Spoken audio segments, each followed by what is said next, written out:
सतगुरुदेव की जय। सर्वसंग से प्रार्थना है, सत्संग प्रारंभ हो रहा है। कृपया सत्संग स्थल पर शांतिपूर्वक विराजमान होकर के श्रद्धा से सत्संग सुने। परमेश्वर की प्यारी आत्माओं से पुनर्निवेदन है, सत्संग प्रारंभ हो रहा है। कृपया सत्संग स्थल पर शांतिपूर्वक विराजमान होकर के श्रद्धा से सत्संग सुने। सत सही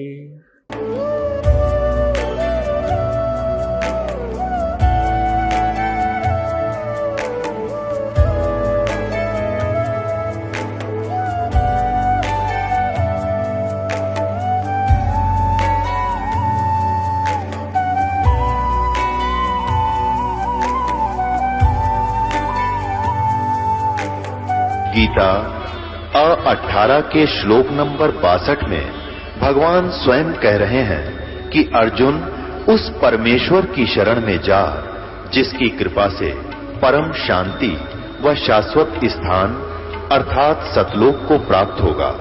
वो परमेश्वर कौन है, कहां है, कैसा है, जानने के लिए कृपया अवश्य सुनिए जगत गुरु तत्वदर्शी संत रामपाल जी महाराज के अमृत वचन। नमस्कार दर्शकों, भारतवर्ष में प्राचीन काल से ही अनेक साधु संतों महापुरुषों का जन्म होता रहा है, जिनमें से कुछ ऐसे महापुरुष भी हुए जिनके द्वारा एक पंथ की नींव रखी गई जो वर्षों बीत जाने के बाद धर्म का रूप ले लिया।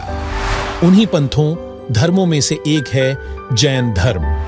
दर्शकों, जैन धर्म के संस्थापक ऋषभदेव जी यानी जैन धर्म के प्रथम तीर्थंकर आदिनाथ जी को माना जाता है, जबकि इस धर्म का विस्तार महावीर वर्धमान यानी महावीर जैन से हुआ है, जो कि जैन धर्म के 24वें और अंतिम तीर्थंकर थे, जिनके जन्मदिन को जैन धर्म के श्रद्धालु जन एक पर्व के तौर पर मनाते हैं। इस उपलक्ष्य में हम आज आपको जैन धर्म से जुड़े एक नहीं, दो नहीं, बल्कि 6 प्रश्नों के जवाब देने वाले हैं। तो चलिए वीडियो को शुरू करते हैं। सवाल नंबर 1, आखिर क्या है जैन धर्म? जैन धर्म के मुख्य संस्थापक कौन हैं? कौन सी ऐसी भक्ति क्रियाएं हैं जो जैन धर्म को अन्य धर्मों से अलग बनाती हैं? दर्शकों, जैन धर्म के अनुयायियों यानी जैनियों का मानना है कि उनका धर्म सनातन है और ब्रह्मांड अनंत काल से विद्यमान है, जिसे किसी के द्वारा बनाया नहीं गया है। साथ ही उनका मानना है कि जैन धर्म प्राचीन भारतीय धर्म है, जिसका मुख्य धार्मिक परिसर अहिंसा, तप, अपरिग्रह यानी अनासक्ति और अनेकांतवाद है। वहीं जैनी मुख्यतः शाकाहारी जीवन शैली का नेतृत्व करते हैं। वे जानवरों को नुकसान नहीं पहुंचाते। वे अहिंसा में विश्वास करते हैं और इसे न केवल अपनी गतिविधियों में बल्कि अपने बोलचाल और विचारों में भी इसका अभ्यास करते हैं। जैन धर्म के अनुयायी सत्य बोलने में विश्वास करते हैं। तपस्या जैन धर्म में मुख्य बिंदु है, जिसे पालन करने की परंपरा है, क्योंकि जैन मानते हैं कि तपस्या के माध्यम से उनके 24वें तीर्थंकर महावीर जैन निर्वाण प्राप्त कर चुके हैं। वहीं जैन धर्म के संस्थापक ऋषभदेव यानी आदिनाथ जी को माना जाता है, जो जैन धर्म के प्रथम तीर्थंकर माने जाते हैं, जो कि इक्ष्वाकु वंशी राजा नाभिराज के पुत्र थे, जिसका प्रमाण हमें पुस्तक जैन संस्कृति कोश भाग 1 के पृष्ठ 175 में उल्लेख है कि ऋषभदेव के पोते और भरत के पुत्र मरीचि, जिन्हें वैदिक धर्म का संस्थापक माना जाता है, यही मरीचि जैन परंपरा में आगे चलकर महावीर जैन अर्थात महावीर बन गए। ऋषभदेव जी प्रथम तीर्थंकर और प्रवर्तक जैन धर्म के माने जाते हैं। अब इनकी दास ये बताना चाहता है, सत भक्ति ना करने से भक्ति करते हुए भी दुखी रहे प्राणी। ये देखिएगा, जैन संस्कृति कोश, जैन इतिहास, संस्कृति, कला एवं पुरातत्व, ये कहाँ से छपा है? जैन संस्कृति कोश, जैन इतिहास, संस्कृति, कला एवं पुरातत्व, प्रथम खंड। लेखक है प्रोफेसर भागचंद्र जैन भास्कर और सम्मति प्राच्य शोध संस्थान नागपुर, कला एवं धर्म शोध संस्थान वाराणसी। ये पूरा पेज देखो इसका। अब ये प्रकाशक है जैन संस्कृति कोश प्रथम खंड। लेखक है प्रोफेसर भागचंद्र जैन भास्कर, प्रकाशक ये दोनों मिलकर हैं।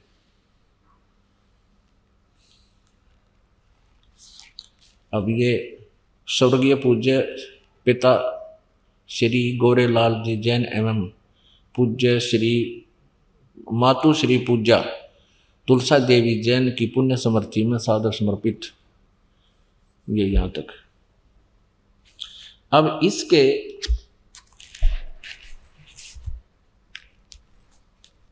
ये देखिएगा 175 पृष्ठ पे, ऋषभ देव के पौत्र मारीची, भरत के पुत्र, जो पुराण में वैदिक धर्म के प्रवर्तक माना गया है। ये जो मारीची है इससे वैदिक धर्म चला था। अब ध्यान से देखना पुण्यात्माओं, आप बहुत इंटेलिजेंट बालक हो, अब कंप्यूटर तक बना लिया आपने, तो ये तो बहुत आसानी से समझ सकते हो। ऋषभ देव के पौत्र यानी पोते मारीची, जो भरत के पुत्र थे और जिसको मारीची को पुराण में वैदिक धर्म का प्रवर्तक माना गया है। यही मारीची जैन परंपरा में आगे चलकर महावीर जैन यानी वर्धमान बना, महावीर जैन हुआ। यही आत्मा मारीची वाली जो ऋषभ देव के पौत्र थे, पोते। अब आगे देखते हैं जैन धर्म का, ये देखो 176 पृष्ठ पे, जैन धर्म का विकास इतिहास। तीर्थंकर ऋषभ देव की जीवन घटनाएं। तीर्थंकर ऋषभ देव अंतिम कुलकर नाभिराज के पुत्र थे। उनकी माता मरु देवी थी। वे इक्ष्वाकु वंशी नाभिराज अयोध्या के एक लोकप्रिय राजा थे। तरुण होने पर नाभिराज ने ऋषभ देव का विवाह सुनंदा और सुमंगला से कर दिया। 2 पत्नियों से विवाह कर दिया। सुनंदा ने तेजस्वी पुत्र बाहुबली और पुत्री सुंदरी को जन्म दिया। 2 संतान हुई। और सुमंगला ने भरत सहित 99 पुत्रों को और ब्राह्मी पुत्री को जन्म दिया। यानी ऋषभ देव के 100 पुत्र 2 बेटियां थी। समय आने पर ऋषभ देव ने भरत को अयोध्या का, बाहुबली को तक्षशिला का और शेष युवराजों को उनकी योग्यता अनुसार राज्य सौंपकर संसार त्याग दिया। और यानी मरे नहीं, अपना घर त्याग दिया। दीक्षा लेकर यानी किसी ऋषि से दीक्षा लेकर साधना में लीन हो गए, गुरु बना के। साधना काल में पाणी पात्री ऋषभ देव 1 वर्ष तक निराहार रहे, कुछ नहीं खाया 1 वर्ष तक। बाद में बाहुबली के पौत्र श्रेयांश कुमार ने इक्ष्वाकु रस देकर उनकी इस निराहार वृत्ति को तोड़ा। लगातार 1000 वर्ष तक तपस्या करने वाले मुनि ऋषभ देव, फिर 1000 वर्ष तक तपस्या की। मुनि ऋषभ देव ने अंत में केवल्य ज्ञान प्राप्त किया। केवल्य 4 मुक्तियां होती हैं, उसमें से केवल्य ज्ञान इनको प्राप्त हुआ। धर्म देशना प्रारंभ की, नाम देना शुरू कर दिया। प्रथम धर्म देशना यानी प्रथम उपदेश किसको दिया? भरत के पुत्र मारीची को दिया। यानी अपने पौत्र मारीची को दिया। और यही मारीची आगे चलकर महावीर जैन बना, जो बाद में 24 में तीर्थकर महावीर बने। प्रथम धर्म देशना, ऋषभ देव ने 1000 वर्ष तपस्या करने के बाद नाम देना शुरू किया और प्रथम नाम उपदेश अपने पोते को दिया, भरत के पुत्र मारीची को। और यही मारीची आगे चलकर 24 में तीर्थकर महावीर बने, महावीर जैन जिसको कहते हैं। पुण्यात्मा, आपका सौभाग्य है कि सदग्रंथों का रहस्य आपके रूबरू हो रहा है।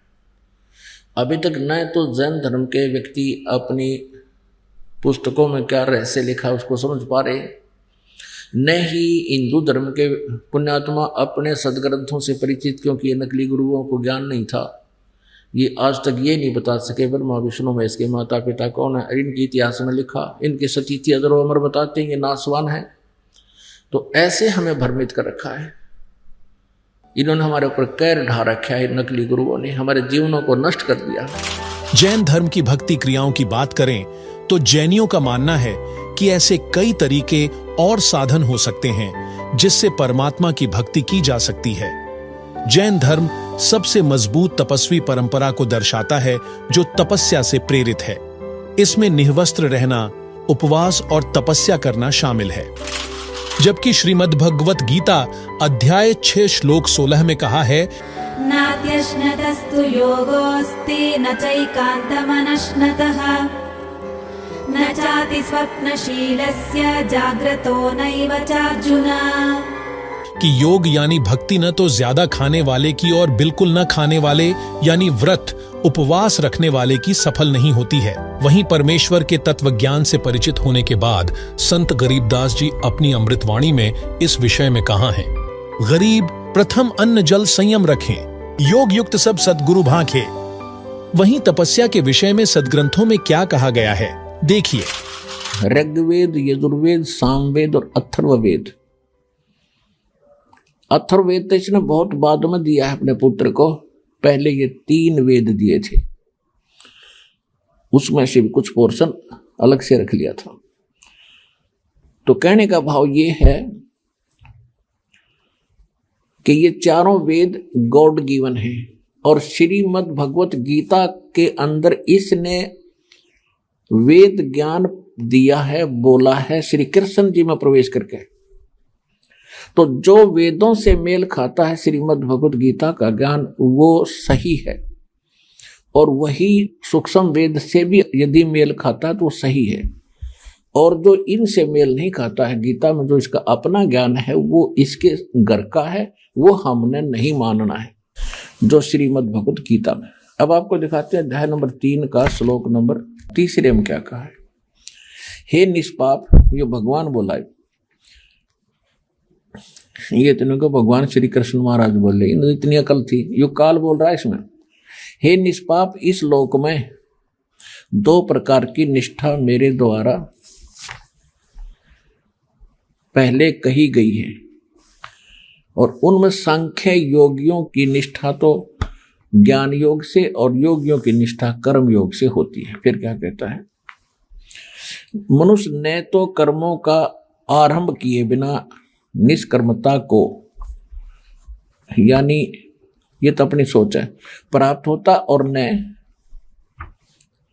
कर्मों के केवल त्याग मात्र से सिद्धि यानी सांख्य निष्ठा को प्राप्त होता है। आगे फिर कहता, निसंदेह कोई भी मनुष्य किसी भी काल में क्षण मात्र भी बिना कर्म किए नहीं रहता, क्योंकि सारा मनुष्य समुदाय प्रकृति जनित गुणों द्वारा परवश हुआ कर्म करने के लिए बाध्य किया जाता है। 6 में, जो मूढ़मती मनुष्य समस्त इंद्रियों को हठ पूर्वक ऊपर से रोककर मन से उन इंद्रियों के विषयों का चिंतन करता रहता हुआ मिथ्याचारी और दंभी कहा जाता है।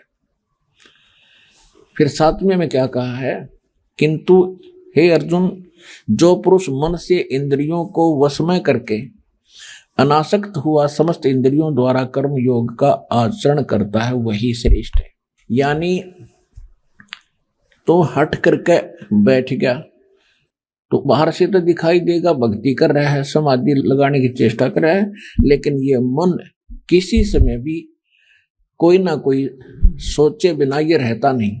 अब इसके लिए कहा कि तू काम भी कर, भक्ति भी कर, इस कर्म इंद्रियों को लगाए रख, काम भी कर और भक्ति भी कर। ये देखिए, अब कहते हैं जो इन कर्म इंद्रियों को जो रोक कर चिंतन करता है, और वो मिथ्याचारी और दंभी यानी पाखंडी कहा जाता है कि कोई हट करके बैठता है, जैसे 2.5 घंटे सुबह 2.5 घंटे शाम, ये राधा स्वामी वाले रोने तकरीबन यह गुट्टी पे हुआ सबने, कहते ये पाखंडी लोग हैं, दंभी हैं, ये साधना नहीं है भक्ति करने की। देखना 7वें में स्पष्ट कर दिया है कि किंतु अर्जुन, जो पुरुष मन से इंद्रियों को वश में करके और अनासक्त हुआ समस्त इंद्रियों द्वारा कर्म योग का आचरण करता है, वही श्रेष्ठ है। यानी कर्म योग माने काम भी करता है और भक्ति भी करता है, वो श्रेष्ठ है। आगे देखो, अब तीसरे अध्याय के 8वें श्लोक में क्या कहा है? 8वें श्लोक में, तू शास्त्र विहित कर्तव्य कर्म कर। शास्त्र विहित माने शास्त्रों में वर्णित वो साधना कर्तव्य कर्म कर जो कर्ण योग्य हैं क्रियाएं, क्योंकि कर्म ना करने की अपेक्षा है, यानी एक स्थान पर बैठ के हठ योग करने की अपेक्षा कर्म करना श्रेष्ठ है। तथा कर्म न करने से तेरा शरीर निर्वाह गुजारा भी तो नहीं सिद्ध होगा। हो गया सिद्ध? इस 8वें श्लोक में बिल्कुल स्पष्ट कर दिया है कि काम भी कर, यदि हठ और शास्त्र अनुकूल साधना कर, और यदि काम छोड़ कर हठ योग करके बैठेगा तेरा पेट कैसे भरेगा? ये है वेद ज्ञान। और देखो 9वें में क्या कहा है, इसमें कहा कि ज्ञान यज्ञ के निमित्त किए जाने वाले कर्मों से अतिरिक्त, यानी यज्ञ माने धार्मिक अनुष्ठान भक्ति कर्म के अतिरिक्त किए जाने वाले कर्म अतिरिक्त दूसरे कर्मों में लगा हुआ ही यह मनुष्य समुदाय कर्मों से बंधता है। इसलिए अर्जुन आसक्ति से रहित होकर उस ज्ञान के निमित्त, तदार्थमान उस ज्ञान के नहीं, उस परमात्मा पाने के निमित्त कर्तव्य कर्म कर। अब ये तो है वेद ज्ञान, क्योंकि सूक्ष्म वेद और यजुर्वेद ये दोनों प्रमाणित करते हैं कि नाम उठत नाम बैठत नाम सोवत जागवे, नाम खाते नाम पीते नाम से ती लागवे। सूक्ष्म वेद। यजुर्वेद कहता है 40वें अध्याय का 15वां मंत्र, ये देखिएगा। यजुर्वेद, ये देखिएगा यजुर्वेद, ये कहां से प्रकाशित है? प्रकाशक है सार्वदेशिक आर्य प्रतिनिधि सभा 2/5 महर्षि दान भवन रामलीला मैदान नई दिल्ली से। और यजुर्वेद आर्य भाषा महर्षि द्वान सरस्वती द्वारा इसका अनुवाद किया गया है और ये यहां से मुद्रित है। अब हम इसके 40वें अध्याय में चलते हैं। ये 40वां इसका अंतिम अध्याय है और ये लास्ट के ही मंत्र चल रहे हैं इसके अंदर। देखिएगा, ये है यजुर्वेद और 4400 यानी 40वां अध्याय 4400 और इसका मंत्र नंबर 15। हम संस्कृत भी पढ़ लेंगे जोड़ जाड़ कर, हिंदी तो आवे अपन, यह देवनागरी लिपि है। वायुर अनिलम अमृतम अथिदम अथेदम भस्मांतम शरीरम ओम कर्तो समर किलबे समर और कर्तुम समर है 15वां श्लोक। इसका क्या अर्थ है? वायु अनिलम अमृतम अथ इदम भस्मांतम शरीरम। इसका अर्थ है कि जब तक तेरा शरीर का नाश हो तब तक, अनल माने होती है वायु, इस वायु यानी श्वास के द्वारा सेवन करना होता ओम का। तो इसमें क्या बताया कि ओम कर्तु समर किलबे समर, नीचे देखिएगा, ओम कर्तो समर किलबे समर और कर्तुम समर। और देख इस अज्ञानी दानंद का अनुवाद दिखाऊंगा, क्योंकि इनको कोई ज्ञान नहीं था, ये सिर्फ संस्कृत भाषा अवश्य जानते थे, तत्व ज्ञान इनके पास था नहीं, जिस कारण से इन्होंने जहां इनकी बुद्धि ने काम नहीं किया उड़ंगा कर दिया। अब इसका सीधा अर्थ है कि ओम कर्तु समर, ओम का जाप काम करते करते सेवन कर। अब इसके अनुवाद से आपको और आसानी से सिद्ध होगा कि यो भी कोशिश कर रहा है, अर्थ तो ठीक करने की चेष्टा कर रहा है, लेकिन विचलित होने के कारण ये निष्कर्ष नहीं दे पा रहा। देखिएगा, ये इनका अनुवाद है दानंद जी का। कर्तो माने कर्म करने वाले जीव तू शरीर छूटते समय, ये ओम लिखा है, ये ओम लिखा। इसने जैसे ये कर्तु है, कर्तु का अर्थ कर दिया कर्म करने वाले जीव, बिल्कुल ठीक है। और ओम का भी यहां अर्थ लिखना था, ओम ही लिखना था। ओम माने ओम को, समर माने समण कर, कल्बे माने अपने सामर्थ्य के लिए परमात्मा और उनके अपने स्वरूप का स्मरण माने स्मरण कर, कर्तव्य माने अपने किए का स्मरण कर। वायु माने धनजादि वायु, अनल माने कारण रूप वायु को, कारण रूप वायु, अमृतम अविनाशी कारण को धारण करता अथ इसके अनंतर इदम इस शरीर शरीरम नष्ट होने वाला, सुखादि का आश्रय शरीर, भस्मांतम अंत में भस्म होने वाला। तो ऐसा जान। कोई अर्थ है इसका? कोई सिर पैर है इसके अर्थ का? इसका सीधा सा अर्थ है कर्तो माने काम करने वाले। यहां लिखा है ओम करतो समर, काम करते करते समण कर। और किलबे माने किलबलाहट है, एक विशेष कसक के साथ, तड़फ के साथ नाम का जाप करे। और कर्तव्य माने अपने मूल मनुष्य जीवन का मूल कर्तव्य जानकर ओम का जाप करे। तो इसको अंतिम सांस तक, शरीर छूटते तक, जब तेरा शरीर नाश हो तब तक इसका सेवन कर। तो ये वेद ज्ञान है कि देखिएगा गीता जी, श्रीमद् भगवद गीता अध्याय नंबर 17 और श्लोक नंबर 5 में, जो मनुष्य शास्त्र विधि रहित केवल मन माना कल्पित घोर तप को तपते हैं, दंभ और अहंकार से युक्त, कामना से आसक्त और बल के अभिमान से युक्त भी युक्त है, शरीर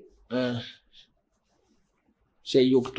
छठे में कहा कि शरीर रूप से सथित भूत समुदाय को और अंतःकरण में सतीत मुझ परमात्मा को भी वो क्रस करने वाले हैं, यानी दुखी करने वाले हैं। उन अज्ञानियों को असुर स्वभाव वाले जान।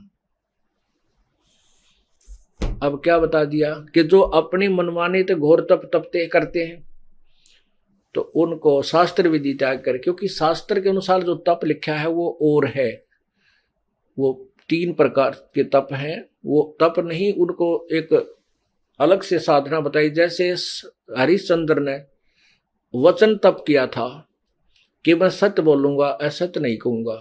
उसके कारण उसने जो भी यातनाएं सहन करनी पड़ी, उसने सत्य बोला, वो तप था।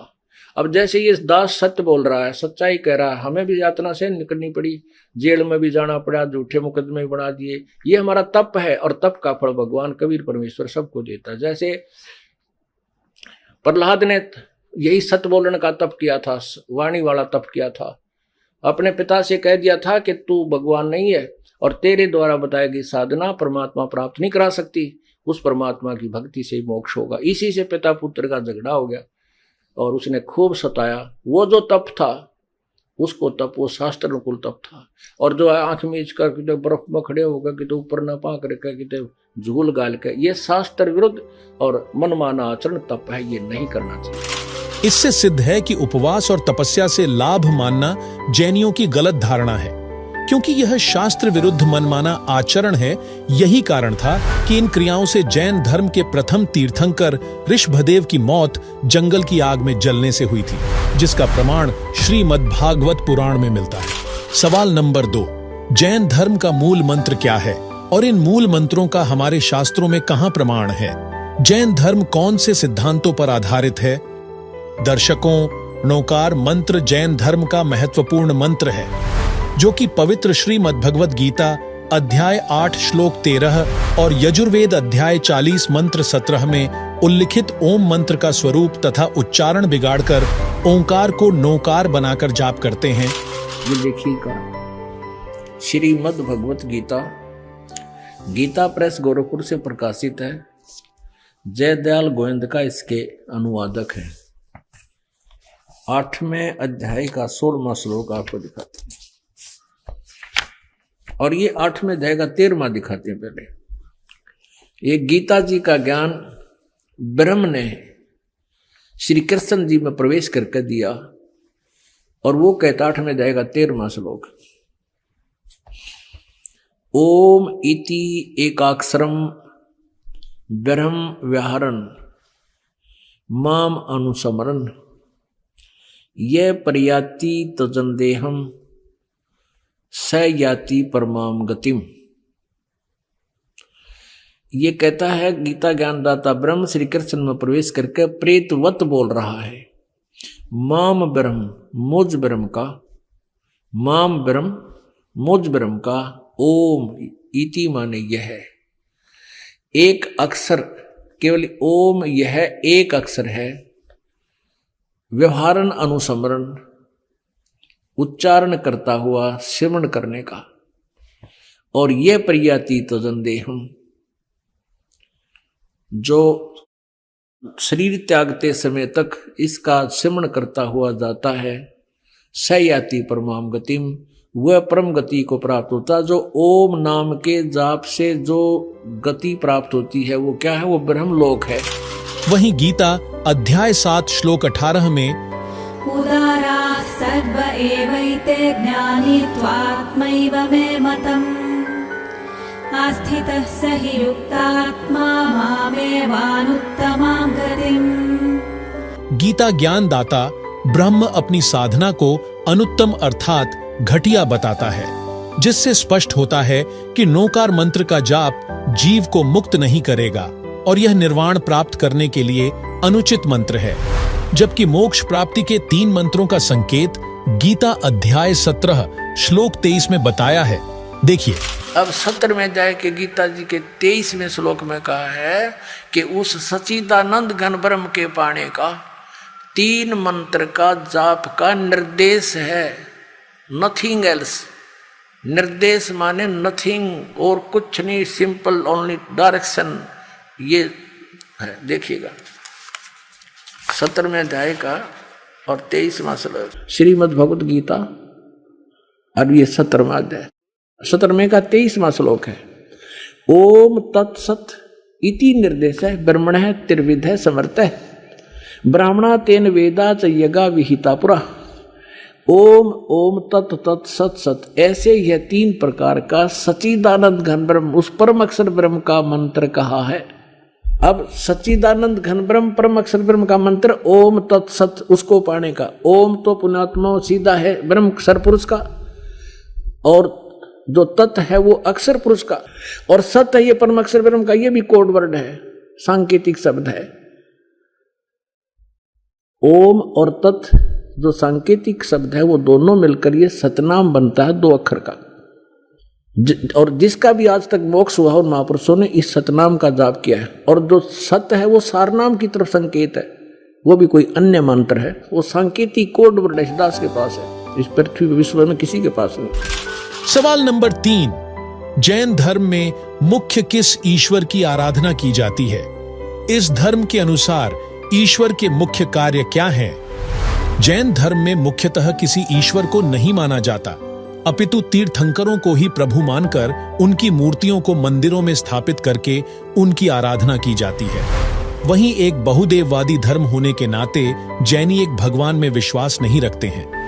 जैनियों का मानना है कि जीव की गुणवत्ता को कर्म निर्धारित करते हैं और ब्रह्मांड को अस्तित्व में रखने के लिए कोई परम शक्ति की आवश्यकता नहीं है, यानी कोई रचनात्मक परम शक्ति नहीं है जिसने ब्रह्मांड की रचना की है, अर्थात ब्रह्मांड का कोई रचनहार भगवान नहीं है।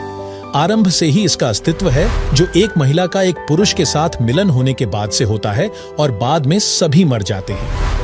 दर्शकों, ऐसे लोगों के विषय में गीता अध्याय 16 श्लोक 8 में कहा गया है, असत्यमप्रतिष्ठन्ते जगदाहुरनीश्वरम् अपरस्पर संभूतं किमन्यत् कामहैतुकम्, कि वे आसुरी प्रकृति वाले कहा करते हैं कि जगत आश्रय रहित सर्वथा असत्य तथा अनीश्वरम, यानी बिना ईश्वर के अपने आप केवल स्त्री पुरुष के संयोग से उत्पन्न होता है। केवल काम ही इसका कारण है, इसके सिवा क्या है? ऐसी धारणा वाले प्राणी राक्षस स्वभाव के होते हैं। फिर गीता अध्याय 16 श्लोक 9 में कहा है, एतां दृष्टिमवष्टभ्य नष्टात्मानोऽल्पबुद्धयः प्रभवन्त्युग्रकर्माणः क्षयाय जगतो हिताः, कि इस मिथ्या ज्ञान को अवलंबन करके जिनका स्वभाव नष्ट हो गया है, जिनकी बुद्धि मंद है यानी ज्ञानहीन है, सबका बुरा करने वाले यानी भ्रमित करके गलत ज्ञान, गलत साधना द्वारा अनमोल जीवन नष्ट कराने वाले क्रूर कर्मी मनुष्य केवल जगत के नाश के लिए ही उत्पन्न होते हैं। जिससे सिद्ध है कि जैन धर्म में चल रही साधना तथा विधान निराधार तथा नरकदायक है। इससे मोक्ष तो स्वप्न में भी नहीं हो सकता। वहीं जैन धर्म का मानना है कि तीर्थंकर मनुष्यों की तरह पैदा हुए, अर्थात जन्मे, ध्यान और आत्मबोध के माध्यम से जब वे ज्ञान प्राप्त करते हैं तो जैन धर्म में वे भगवान हो जाते हैं, क्योंकि उन्होंने निर्वाण प्राप्त कर लिया है। तो चलिए जानते हैं आत्मबोध ज्ञान के विषय में।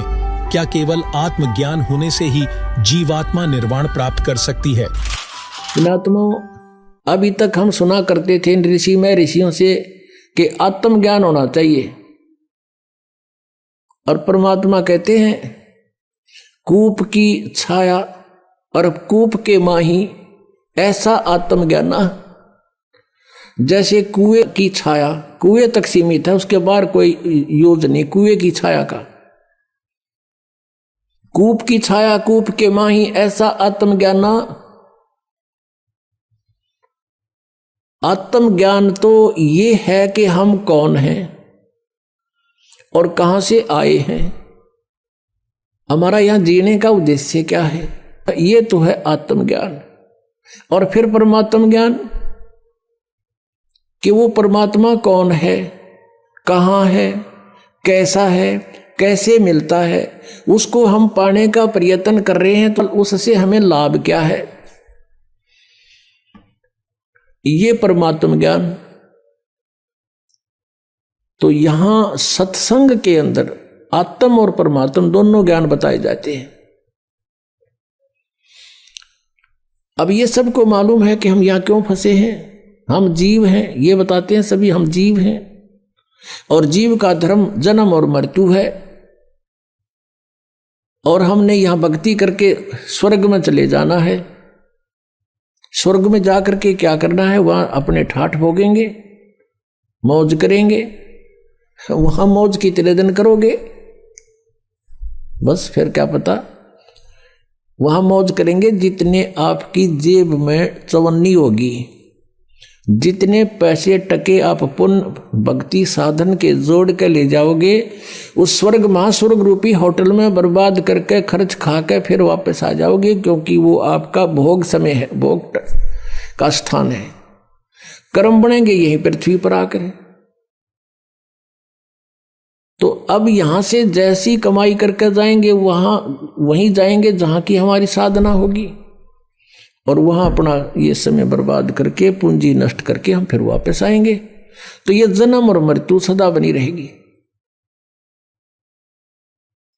और इन्होंने अंतिम विधान बना दिया कि जन्म और मृत्यु तो सभी की होती है। और कोई मोक्ष बताते हैं, वो कहते हैं कि परमात्मा में जीव ऐसे मिल जाता है जैसे बूंद समुद्र में है, परमात्मा निराकार है। और फिर नौके समाधि में उसके दर्शन होते हैं। जब समाधि में दर्शन होते हैं, निराकार क्यों हो गया वो। फिर बात को घुमाते हैं, हमने डिवाइन लाइट देखा, डिवाइन लाइट ईश्वरीय प्रकाश देखा। जैसे कोई कहे हमने ट्यूबलाइट देखी, ट्यूबलाइट कोई अंधा बोल रहा हो और उसे पूछा भाई ट्यूब कैसी होती है, और वो कहता हो मैंने सारा दिखा है। उसने कोई नो पूछा कि ट्यूब कैसी है जिसकी लाइट देखी, और वो अंधा नो कहे ना ट्यूब तो निराकार हो तो होती नहीं, ट्यूब बिना लाइट किसी, ईश्वर बिना प्रकाश किसा। तो ये हमारा भ्रमित ज्ञान था। उस पूर्ण परमात्मा ने 600 वर्ष पहले बताया था। क्या बताया था? धर्मदास ये जग बोराना, कोई न जाने पद निर्वाणा। जैसे आपने सुबह के सत्संग में ऋग्वेद मंडल नंबर 9 सूक्त नंबर 86 मंत्र 26 और 27 में, ऋग्वेद मंडल नंबर 9 सूक्त 82 के मंत्र 1, 2, 3 में आपने आंखों देखा कि परमात्मा की महिमा में लिखा है कि वो परमेश्वर ऊपर तीसरे मुक्ति धाम में रहता है। वो ध्रुवलोक के तीसरे स्थान पर विराजमान है, पृष्ठ पर। वहां से गति करके अत्यधिक तेज गति से चलने वाले पदार्थ की तरह, बिजली की तरह, आकाशीय बिजली की तरह गति करके आता है और अच्छी आत्माओं को प्राप्त होता है, अच्छी आत्माओं को मिलता है, श्रेष्ठ आत्माओं को मिलता है। तो वो ऐसी लीला कौन से भगवान ने कर रखी है? केवल कबीर परमेश्वर ने। और जिनको हम भगवान मानते थे उनकी किसी लीला में वेदानुसार उनकी महिमा नहीं है, केवल कबीर जी की महिमा वेदानुसार है। अब विचारणीय विषय यह है कि यदि जैन धर्म की भगवान की अवधारणा पर भरोसा किया जाए तो ऐसा प्रतीत होता है कि हम सभी भगवान बन सकते हैं, क्योंकि प्रत्येक इंसान के पास सामर्थ्य है और हठ योग और उपवास जैसी प्रथाओं से हर आत्मा निपुण हो सकती है, हर कोई भगवान हो सकता है, जिससे जैन धर्म में भगवान की अवधारणा भक्तों की शंका बढ़ाती है। हालांकि जैन धर्म का यह भी मानना है कि हमें हमेशा सच्चे देव व गुरु की आराधना करनी चाहिए। तो आइए अब अपनी शंका के समाधान के लिए शास्त्रों पर नजर डाल लेते हैं कि वास्तव में परमात्मा कहलाने योग्य कौन है। देखिए, ये 15वें अध्याय का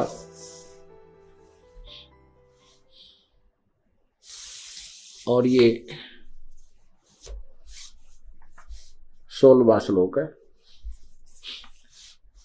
दिवौ इमौ पुरुष लोके क्षर च अक्षर एवं च क्षर सर्वाणी भूतानि कटुस्थ अक्षर उच्यते। अनुवाद इसका किया है कि इस संसार में नाशवान और विनाशी भी ये दो प्रकार के पुरुष हैं। पुरुष माने प्रभु, स्वामी, भगवान कहो। लेकिन इसका जो परिभाषा हम आपको समझाने चले हैं प्रभु की, अब यहां प्रारंभ होती है। अभी तक ये इसकी भूमिका बनी है। अब देखना, इस संसार में नाशवान और विनाशी भी ये दो प्रकार के पुरुष यानी प्रभु हैं। और संपूर्ण प्राणियों के, इन्हीं के लोक में संपूर्ण प्राणियों के शरीर नाशवान है और जीवात्मा अविनाशी कहा जाता है। अब ये अक्षर पुरुष और क्षर पुरुष, क्षर पुरुष क्योंकि ये जो पुरुष है, देव जो पुरुष हैं, इनको हम यहां लगा सकते हैं। ये क्षर पुरुष और अक्षर पुरुष। क्षर पुरुष माने ये ब्रह्म और अक्षर पुरुष माने ये परब्रह्म भी दो प्रकार के परमात्मा हैं, प्रभु हैं। और इनके लोकों में सभी प्राणियों तो शरीर के नाशवान हैं और जीवात्मा अविनाशी कहा जाता। जैसे अभी आपने परब्रह्म की भी आयु की सीमा देखी और ब्रह्म की भी। जब परब्रह्म का एक दिन समाप्त होगा, 1000 युग का, चतुर्युग नहीं, परब्रह्म का, अक्षर पुरुष का जब एक दिन समाप्त होगा जो 1000 युग का होगा। एक युग आपको बताया कि 70,000 त्रिलोकीय शिव की मृत्यु के बाद एक काल मरेगा जो एक ब्रह्मलोक में रहता है। वहां 3 रूप में रहता है, ब्रह्मा, विष्णु और शिव रूप में। ऐसे ही उसी अवधि से वहां वो अपना ब्रह्मा वाला शरीर छोड़ता है, ऐसे फिर विष्णु वाला छोड़ता है, लास्ट में वो शिव वाला शरीर छोड़ता है। तब एक ब्रह्मांड का विनाश होता है और परब्रह्म का यानी अक्षर पुरुष का एक युग होता है। ऐसे 1000 युग का जब परब्रह्म का दिन समाप्त होता है तो 21 ब्रह्मांड का विनाश होता है। इस ब्रह्म के काल के 21 ब्रह्मांड का विनाश हो जाता है और ये सभी प्राणी परब्रह्म के लोक में अलग अलग स्थान पर रख दिए जाते हैं। उनके कर्म अनुसार अलग अलग वहां रखे जाते हैं। और जब उसका फिर रात्रि समाप्त हो जाती है, पुनः दिन प्रारंभ होता है, फिर दुर्गा और काल ऐसे ही उत्पन्न होते हैं। फिर उनके कर्म अनुसार वो सभी जीव नीचे भेज दिए जाते हैं और वो कर्म अनुसार उनकी फिर उत्पत्ति वहीं काल और दुर्गा और उससे होती रहती है। ऐसे ये फिर शुरू हो जाता है। तो ये होया कि परब्रह्म की भी मृत्यु है, क्योंकि 100 वर्ष परब्रह्म की 100 वर्ष की आयु है अक्षर पुरुष की, लेकिन वो वर्ष बहुत लंबे चौड़े, इसलिए इसको भी अक्षर पुरुष कह दिया, लेकिन वास्तव में अक्षर पुरुष नहीं, वास्तव में अविनाशी नहीं है ये, क्योंकि इसका भी नाश होता है। जैसे एक ये चाय पीने का प्याला होता है सफेद सा बना हुआ मिट्टी का, ये तो क्षर पुरुष और उसके प्राणियों की सतिथि मानो, और स्टील से बना हुआ जो पात्र हो, प्याला हो, कप है, वो समझो परब्रह्म यानी अक्षर पुरुष की सतिथि, उसका शरीर, उसके प्राणियों की सतिथि। लेकिन स्टील को भी जंग लगेगा, अंत में इसका विनाश होगा, लेकिन उस मिट्टी, उस चीनी सफेद प्याले की तुलना में वो अविनाशी यानी काफी स्थायी नजर आता है भी, लेकिन वास्तव में अविनाशी नहीं। वास्तव में विनाशी जो है सोना है, गोल्ड है, धातु, इसका विनाश नहीं होता, इसको कोई जंग नहीं लगता। तो इसी प्रकार पूर्ण परमात्मा जो है वो वास्तव में अविनाशी है, और ब्रह्म यानी क्षर पुरुष, परब्रह्म यानी अक्षर पुरुष, ये नाशवान है। ये अक्षर पुरुष कहलाता है, अक्षर का अर्थ होता है अविनाशी, लेकिन ये वास्तव विनाशी नहीं। यही गीता जी सिद्ध कर रही है। अब फिर देखो गीता अध्याय नंबर 15 के श्लोक 16 और 17 को, ये देखिएगा। ये 16वां श्लोक आप पढ़ रहे हो। दिवौ इमौ पुरुषौ लोके क्षर अक्षर एवं च क्षर सर्वाणी भूतानि कुटुष्ट अक्षर उच्यते। इस संसार में नाशवान और अविनाशी, ये क्षर पुरुष और अक्षर पुरुष, ये भी 2 प्रकार के भगवान हैं। संपूर्ण प्राणियों के शरीर नाशवान है, जीवात्मा अविनाशी का। अब 17वां में स्पष्ट किया है कि उत्तम पुरुष है तू अन्य। उत्तम पुरुष यानी पुरुषोत्तम तो इन ऊपर वाले दोनों से भी कोई और ही है, और उसको परमात्मा कहा जाता है। वह वास्तव में परमात्मा कहा जाता है, परमात्मा इति उदाहरते है। और यह लोग त्रयम् अविश्य विभर्ति अव्यय ईश्वर, अव्यय माने अविनाशी, अव्यय माने अविनाशी, वो अविनाशी प्रभु है, अविनाशी परमात्मा है, परमेश्वर है।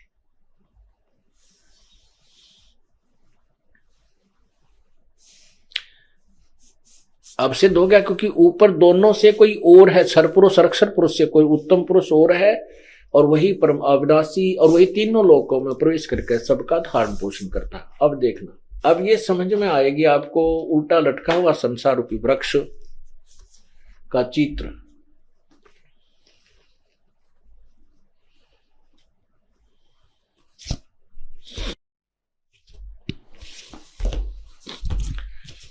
अब यहां ये जड़ है।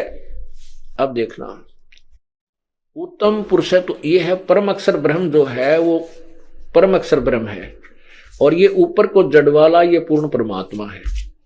इस जड़ से सबको यानी तना में खुराक गई, तना से डार में, डार से ब्रह्मा विष्णु महेश रूपी शाखाओं में, फिर हमें प्राप्त हुई पत्तों को। तो ये क्या लिखा है कि जो लोग तीनों लोकों में प्रवेश करके, यह लोक त्रयम् अविश्य विभर्ति, अविश्य,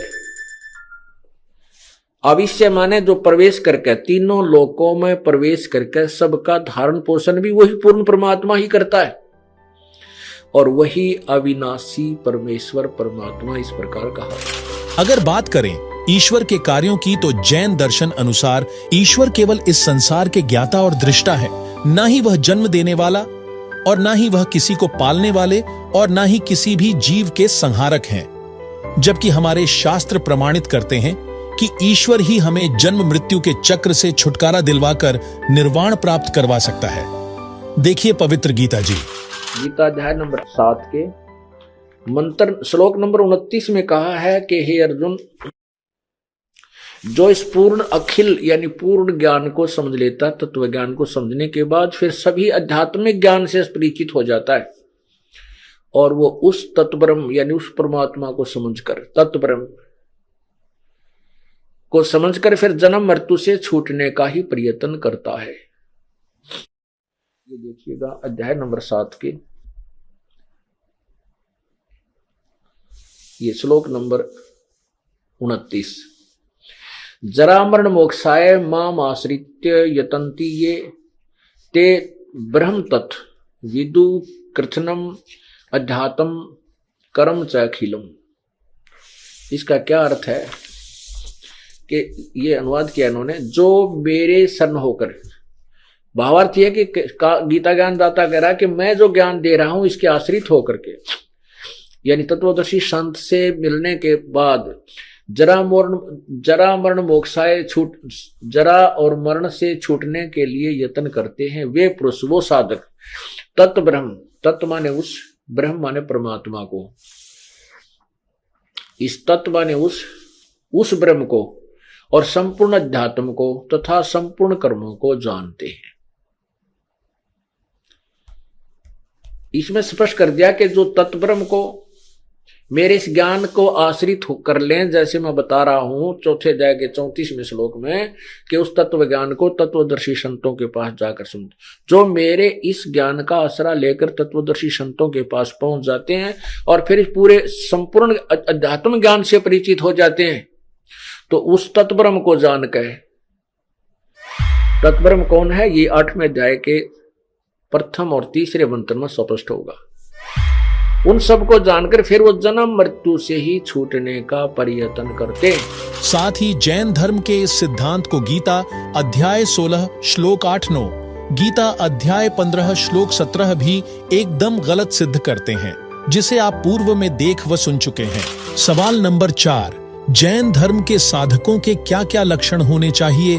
क्या जैनी वास्तव में अहिंसा, सत्य व तपस्या का मार्ग अपनाते हैं? जैन धर्म में गुरु की पहचान ब्रह्मचर्य आदि कुछ लक्षणों के आधार पर तय किया जाता है। जैन धर्म के अनुसार मुनि की पहचान मयूर, पिच्छी और कमंडलू से होती है और साधकों की पहचान रत्नत्रय स्वरूप यज्ञोपवीत जनेऊ धारण करने से होती है। जबकि पवित्र शास्त्र गीता में पूर्ण गुरु की क्या पहचान बताई गई है, देखिए। 15वें अध्याय का प्रथम मंत्र,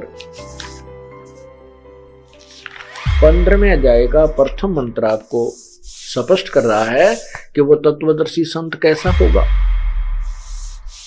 इसका लिंक यहां जोड़ा। अब ये दास आपको क्लियर करना चाहता, स्पष्ट करना चाहता है, समझाना चाहता है कि परमात्मा किसे कहते हैं, भगवान किसे कहते हैं, भगवान की क्या परिभाषा है, उसकी ये भूमिका बनाई जा रही है। अभी तक भूमिका बन रही है भगवान की डेफिनेशन को समझाने के लिए। भगवान की जो परिभाषा है उसको समझाने के लिए अभी तो ये भूमिका बन रही।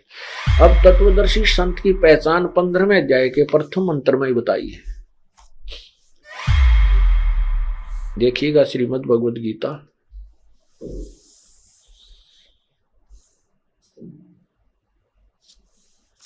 और इसके अध्याय नंबर 15 अथ पंच 10वां अध्याय 15वां अध्याय। इसमें है कि ऊर्ध्व मूलम, ऊर्ध्व माने ऊपर को, मूलम माने जड़, अधः शाखम नीचे को शाखा वाला, अश्वत्थम प्राहु अवयम, ये मजबूत पीपल का वृक्ष यानी वृक्ष रूपी अविनाशी संसार रूपी वृक्ष कहा है, जो कहा गया है, कहा है छंदासी यस्य पर्णानि ये तम वेद स वेदविद। छंद माने टुकड़े, विभाग सहित जिसके पत्ते आदि हैं वो ये तम वेद स वेदविद, जो उसको जानता है, स वेदविद, वह तत्वदर्शी संत है, वह वेद के तात्पर्य को सही जानता है। ये देखना इन्होंने अनुवाद किया आदि पुरुष परमेश्वर मूल वाले। भावार्थ इनका ये ठीक है, ये कहना चाहते हैं कि ऊपर को जड़ है वो तो पूर्ण परमात्मा आदि पुरुष परमेश्वर समझो, और नीचे को शाखा तीनों गुण रूपी रजगुण ब्रह्मा, सतगुण विष्णु, तमगुण शिव जी रूपी शाखाएं हैं। ये देखना आदि पुरुष परमेश्वर मूल वाले, अधः शाखम, अधः का अर्थ इन्होंने ब्रह्मा रूप मुख शाखा वाले लिख दिया, नहीं, अधः माने नीचे होता है। ये देखो इन्होंने खुद ही किया है, अधः अधः माने नीचे, अधः माने नीचे, कौन से में? दूसरे ही मंत्र में। ये 15वें अध्याय के ये दूसरे ही मंत्र में इन्होंने अधः 2 बार लिखा इसमें, इसका यहां अनुवाद किया है। अधः माने नीचे और अधः माने नीचे। तो यहां हम इसके अनुसार अनुवाद करें, क्योंकि तो विचलित थे ये अनुवाद करता है, इनको पूर्ण ज्ञान नहीं था। ऊर्ध्व मूलम अधः शाखम, ऊपर को आदि पुरुष परमेश्वर मूल वाले, ये ठीक है। पूर्ण परमात्मा तो ऊपर को जो जड़ है वो तो पूर्ण परमात्मा समझो इस संसार रूपी वृक्ष के। अधः शाखम, नीचे को शाखा वाला। अब ये आपको समझ में आएगा इससे, ये चित्र देखें, ये है उल्टा लटका हुआ संसार रूपी वृक्ष, ये सारा।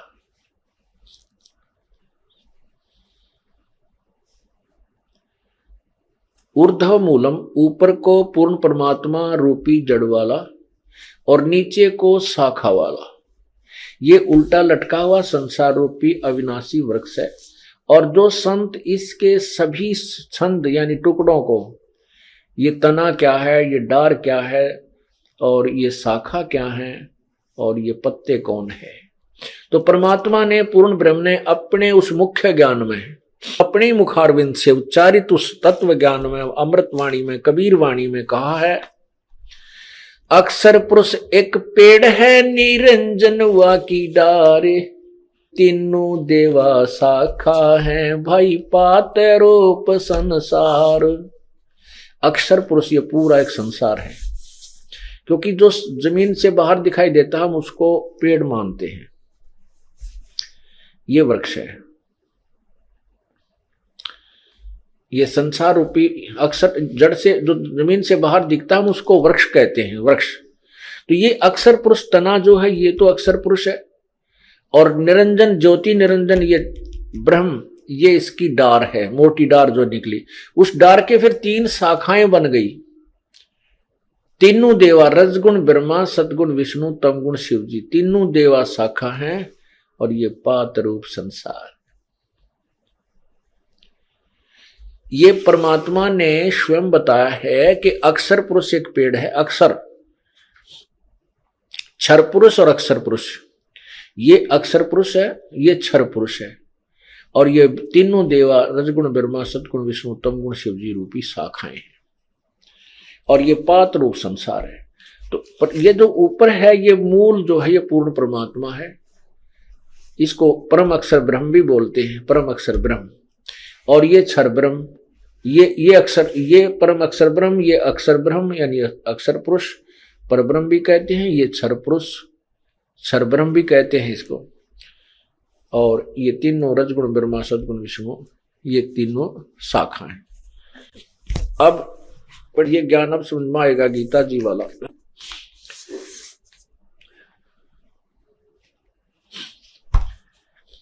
ये देखो, अथ पंचदशो अध्याय, ये प्रथम मंत्र 15 में जाएगा। प्रथम मंत्र आपको सुना रहा हूं श्री गीता जी का।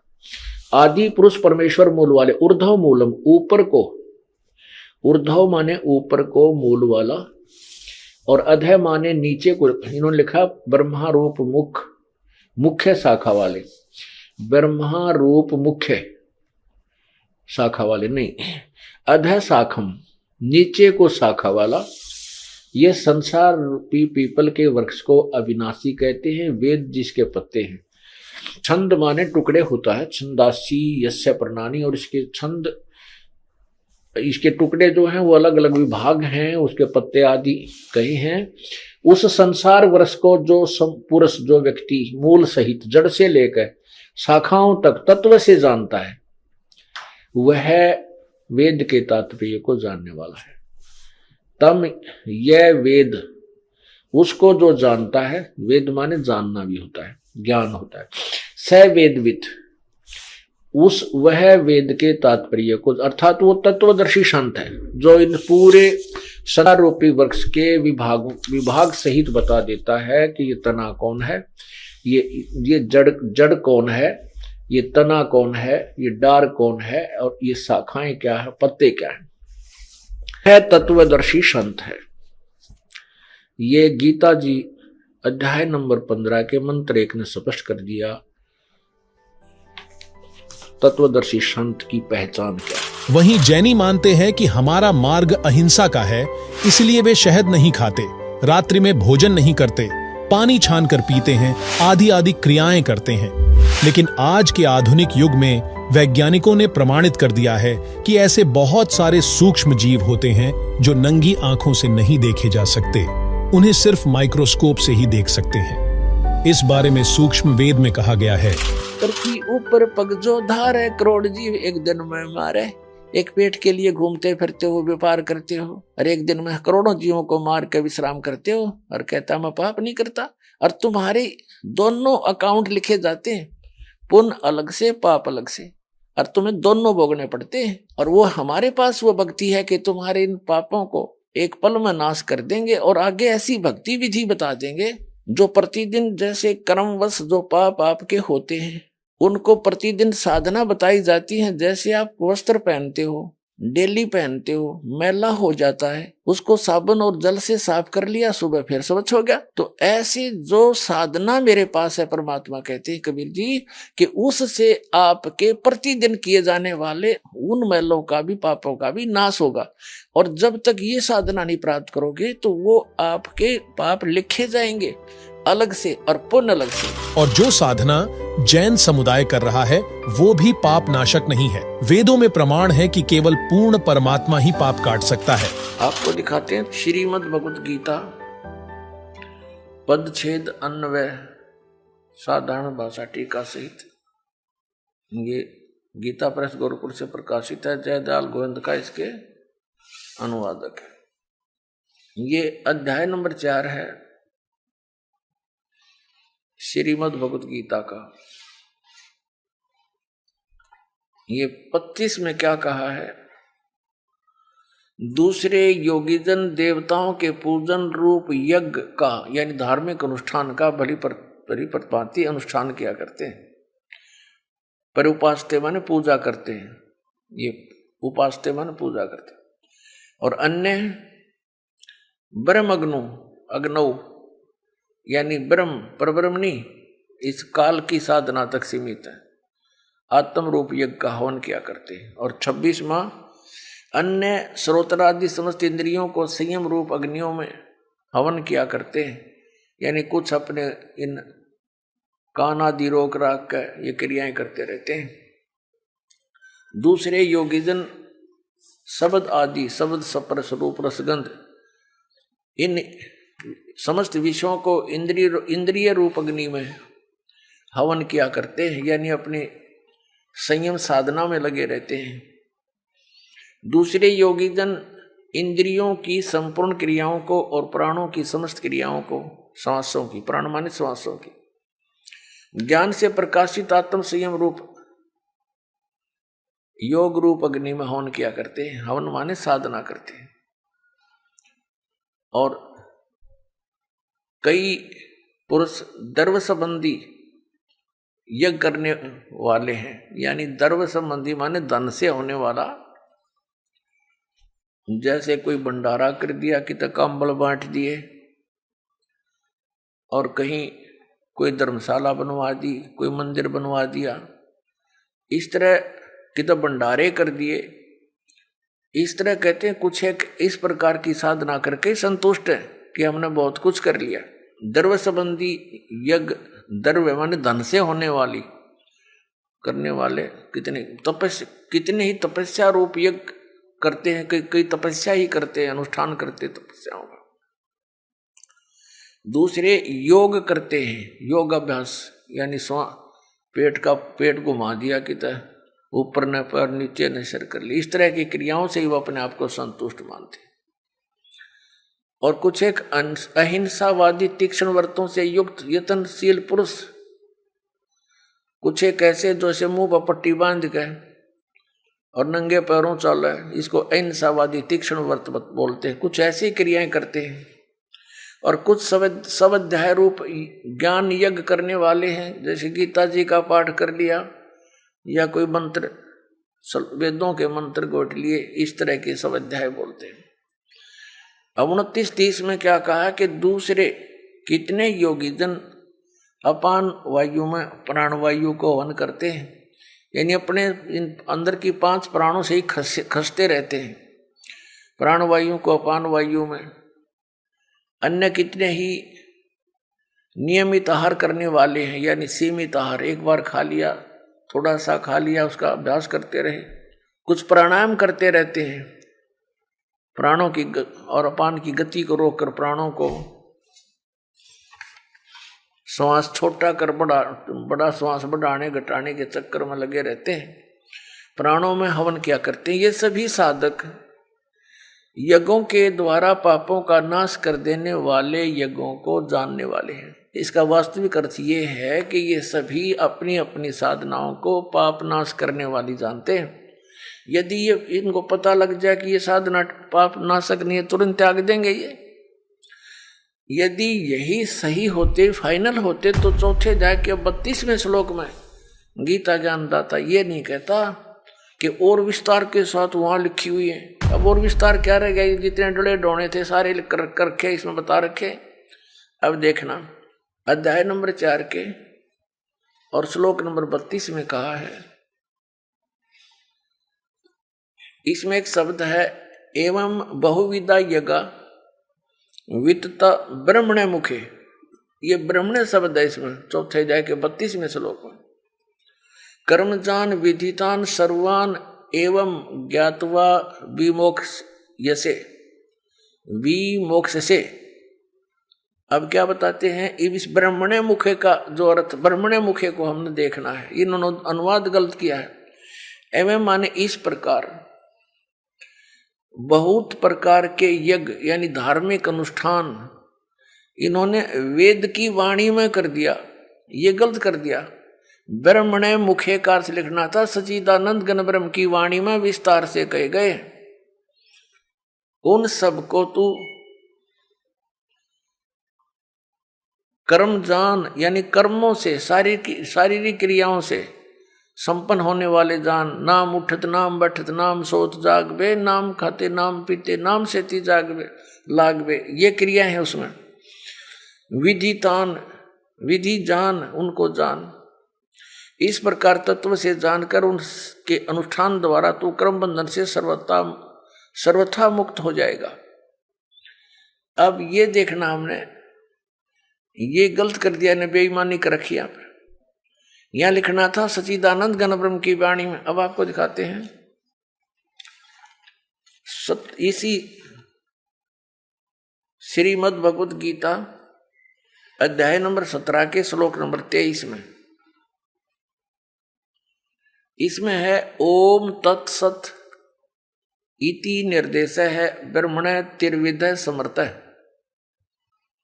ब्राह्मणा तेन वेदा च यगा जय विहिता पुरा। ओम ओम तत् तत् सत सत इति माने यह है, ऐसे यह है। तिर्विध माने 3 प्रकार का। ब्रह्मणे मुख्य, ब्रह्मणे सच्चिदानंद घन ब्रह्म का,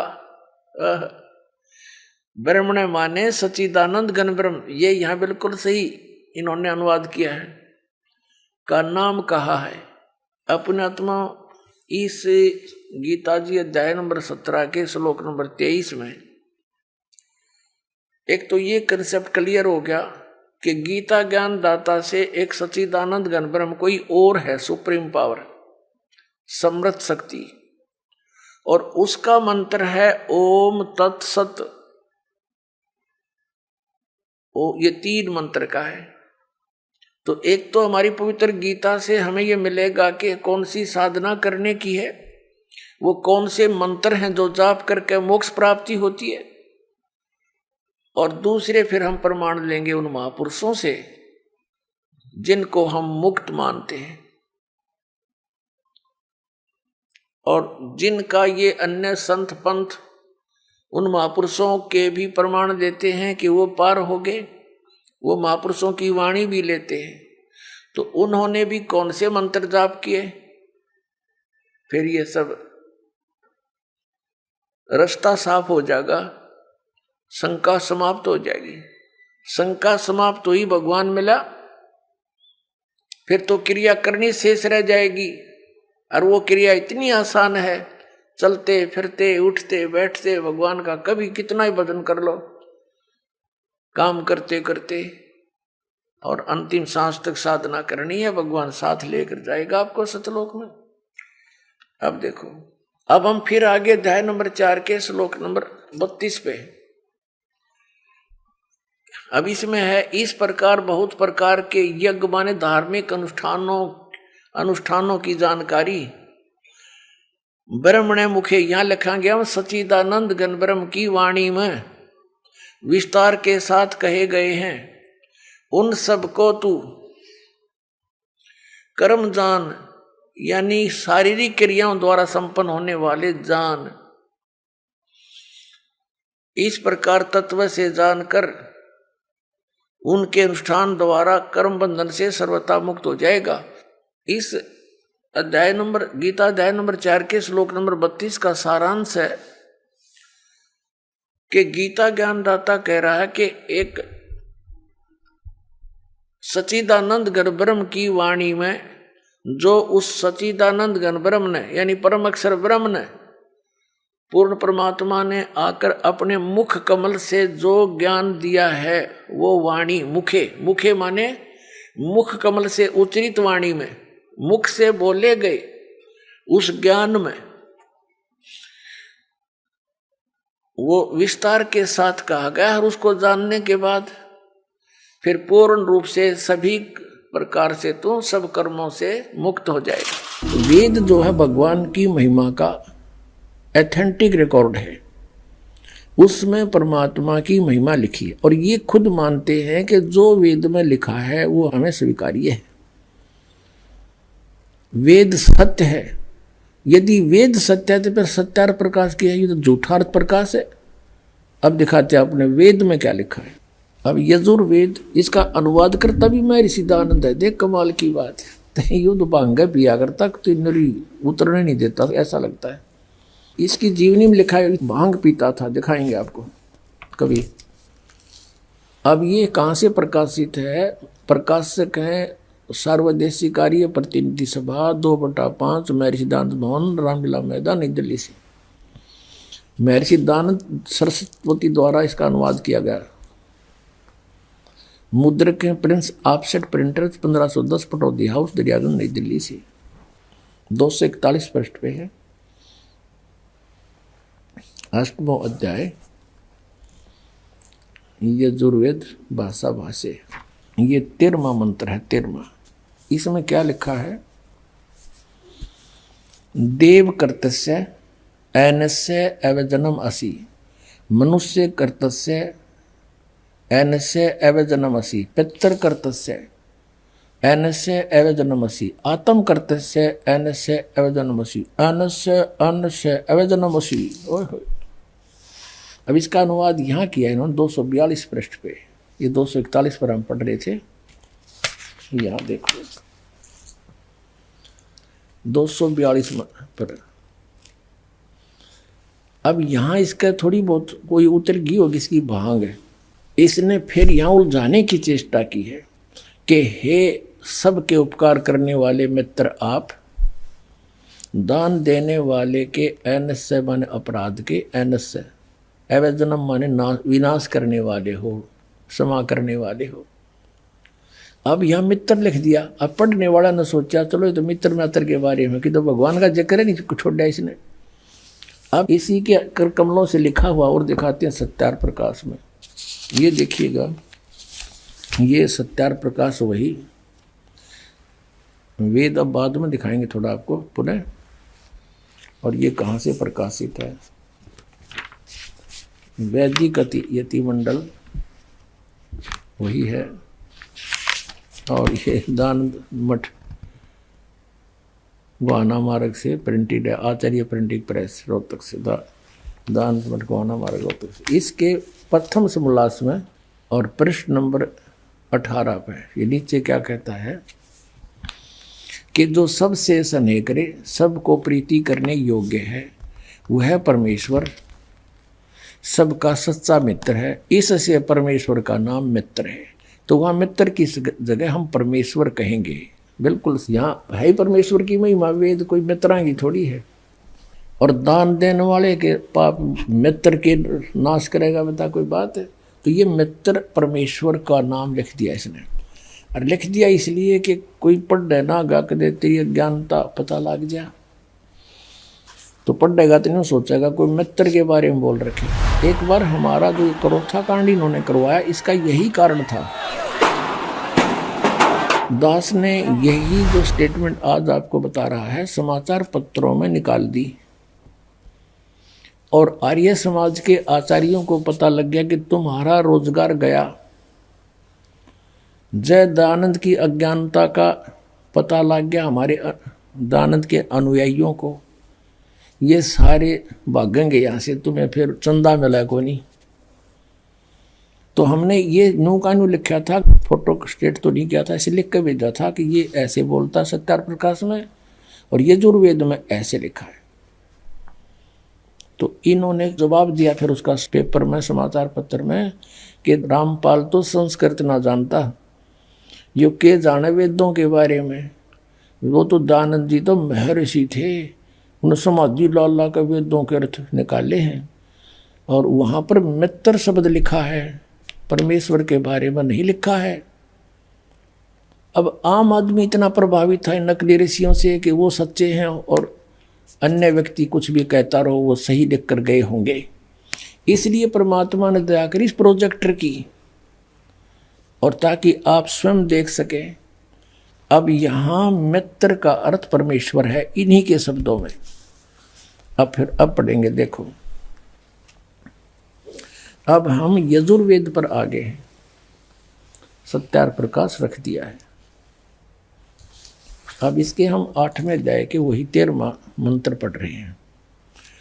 हे सब के उपकार करने वाले मित्र यानी परमेश्वर, आप देव कर्तस्य दान देने वाले के, एनस्य माने अपराध के, पाप के, एनस्य माने अपराध कहो चाहे पाप को, इसी के शब्दों में एनस्य माने पाप के, दूर करने वाले हो, नाश करने वाले हो, छुड़वाने वाले हो, क्षमा करने वाले हो, कुछ भी बोलो इन शब्दों को। एनस्य माने पाप के, एनस्य माने अपराध कहो चाहे पाप को, नाश करने वाले हो, दान देने वाले के, और मनुष्य कर्तस्य साधारण मनुष्य के किए हुए, एनस्य माने अपराध यानी पाप के विनाश करने वाले हो। और पितृ कर्तस्य पिता के किए हुए, एनस्य माने विरोधाचरण के, नहीं पाप के ही लिखना चाहिए इसलिए। अच्छी तरह हरने वाले हो यानी दूर करने वाले हो, अपने किए हुए पाप के दूर करने वाले हो। एनस्य अधर्म के अधर्म यानी पाप के पाप, घोर पाप के नाश करने हारे हो। विद्वान यानी जानता हुआ मैं जो कुछ भी अधर्म आचरण किया करता हूँ वह करूँ, अनजान में जो कुछ भी किया करता हूँ वह करूँ, उस सब एनस्य माने पाप के दूर करने वाले हो। युद्ध परमात्मा के तनु का है वेद ज्ञानदाता कि वो परम अक्षर ब्रह्म है, वो घोर पाप का भी नाश कर देता है, घोर पाप के, और जो कुछ भी करता हूँ या करूँ उसको भी पाप नाश कर देता है। और ये कहते हैं पाप नाश भगवान नहीं कर सकता। इन सभी प्रमाणों से सिद्ध है कि जैन धर्म की सभी धारणाएं व भक्ति क्रियाएं शास्त्र विरुद्ध हैं। इसलिए गीता अध्याय 16 श्लोक 23 के अनुसार इनसे कोई लाभ नहीं हो सकता, अर्थात जैन धर्म में की जाने वाली क्रियाएं व्यर्थ हैं। सवाल नंबर 5, जैन धर्म के अनुसार संथारा का क्या महत्व है? इन प्रक्रियाओं को जैन धर्म के लोग क्यों धारण करते हैं? इससे श्रावकों अर्थात साधकों को क्या लाभ प्राप्ति हो सकती है? जैन धर्म में ऐसी मान्यता है कि जब कोई व्यक्ति या जैन मुनि अपनी जिंदगी पूरी तरह जी लेता है और शरीर उसका साथ देना छोड़ देता है तो उस वक्त वो संथारा ले सकता है। संथारा एक धार्मिक संकल्प है। इसके बाद वह व्यक्ति अन्न त्याग देता है। इस विषय में पवित्र गीता जी में क्या कहा गया है देखिए। आपको दिखाते हैं श्रीमद् भगवत गीता पदछेद अन्वय साधारण भाषा टीका सहित। ये गीता प्रेस गोरखपुर से प्रकाशित है। जयदयाल गोविंद का इसके अनुवादक है। ये अध्याय नंबर 4 है श्रीमद् भगवत गीता का। ये 25 में क्या कहा है? दूसरे योगीजन देवताओं के पूजन रूप यज्ञ का यानी धार्मिक अनुष्ठान का बड़ी प्रतिपाती अनुष्ठान किया करते हैं। पर उपासते माने पूजा करते हैं। ये उपासते माने पूजा करते हैं। और अन्य ब्रह्म अग्नौ यानी ब्रह्म परब्रह्मणी इस काल की साधना तक सीमित है। आत्म रूप यज्ञ का हवन किया करते हैं। और 26वां अन्य श्रोत्रादि समस्त इंद्रियों को संयम रूप अग्नियों में हवन किया करते हैं। यानी कुछ अपने इन कान आदि रोक राख कर ये क्रियाएं करते रहते हैं। दूसरे योगीजन शब्द आदि शब्द स्पर्श रूप रसगंध इन समस्त विषयों को इंद्रिय रूप अग्नि में हवन किया करते हैं। यानी अपने संयम साधना में लगे रहते हैं। दूसरे योगीजन इंद्रियों की संपूर्ण क्रियाओं को और प्राणों की समस्त क्रियाओं को श्वासों की, प्राण माने श्वासों की, ज्ञान से प्रकाशित आत्म संयम रूप योग रूप अग्नि में हवन किया करते हैं। हवन माने साधना करते हैं। और कई पुरुष दर्व संबंधी यज्ञ करने वाले हैं। यानी दर्व संबंधी माने धन से होने वाला, जैसे कोई भंडारा कर दिया कि तक कंबल बांट दिए, और कहीं कोई धर्मशाला बनवा दी, कोई मंदिर बनवा दिया, इस तरह कि तो भंडारे कर दिए। इस तरह कहते हैं कुछ एक इस प्रकार की साधना करके संतुष्ट है कि हमने बहुत कुछ कर लिया। द्रव्य संबंधी यज्ञ, द्रव्य माने धन से होने वाली करने वाले कितने ही तपस्या रूप यज्ञ करते हैं। कई तपस्या ही करते हैं, अनुष्ठान करते तपस्याओं का। दूसरे योग करते हैं, योग अभ्यास यानी पेट घुमा दिया कि ऊपर न पर नीचे न सिर कर ली। इस तरह की क्रियाओं से ही वो अपने आप को संतुष्ट मानते हैं। और कुछ एक अहिंसावादी तीक्ष्ण व्रतों से युक्त यत्नशील पुरुष, कुछ एक ऐसे जो से मुंह पर पट्टी बांध के और नंगे पैरों चल रहे, इसको अहिंसावादी तीक्ष्ण व्रत बोलते हैं। कुछ ऐसी क्रियाएं करते हैं। और कुछ स्वाध्याय रूप ज्ञान यज्ञ करने वाले हैं, जैसे गीता जी का पाठ कर लिया या कोई मंत्र, वेदों के मंत्र गोट लिए, इस तरह के स्वाध्याय बोलते हैं। अब 29-30 में क्या कहा कि दूसरे कितने योगीजन अपान वायु में प्राण वायु को हवन करते हैं। यानी अपने इन अंदर की 5 प्राणों से ही खसते रहते हैं। प्राण वायु को अपान वायु में, अन्य कितने ही नियमित आहार करने वाले हैं। यानी सीमित आहार, एक बार खा लिया, थोड़ा सा खा लिया, उसका अभ्यास करते रहे। कुछ प्राणायाम करते रहते हैं, प्राणों की और अपान की गति को रोककर प्राणों को श्वास छोटा कर बड़ा श्वास बढ़ाने घटाने के चक्कर में लगे रहते हैं। प्राणों में हवन क्या करते हैं। ये सभी साधक यज्ञों के द्वारा पापों का नाश कर देने वाले यज्ञों को जानने वाले हैं। इसका वास्तविक अर्थ ये है कि ये सभी अपनी अपनी साधनाओं को पाप नाश करने वाली जानते हैं। यदि ये इनको पता लग जाए कि ये साधना पाप नाशक नहीं है, तुरंत त्याग देंगे ये। यदि यही सही होते, फाइनल होते, तो चौथे अध्याय के 32वें श्लोक में गीता ज्ञानदाता ये नहीं कहता कि और विस्तार के साथ वहां लिखी हुई है। अब और विस्तार क्या रह गया, जितने डोले डोने थे सारे लिख कर रखे, इसमें बता रखे। अब देखना अध्याय नंबर 4 के और श्लोक नंबर 32 में कहा है, इसमें एक शब्द है एवं बहुविधा यज्ञ वित्त ब्रह्मणे मुखे।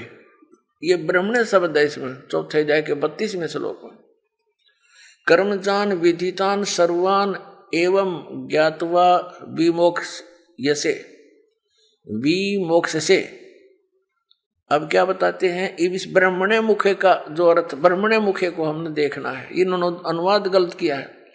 एवं माने इस प्रकार बहुत प्रकार के यज्ञ यानी धार्मिक अनुष्ठान इन्होंने वेद की वाणी में कर दिया।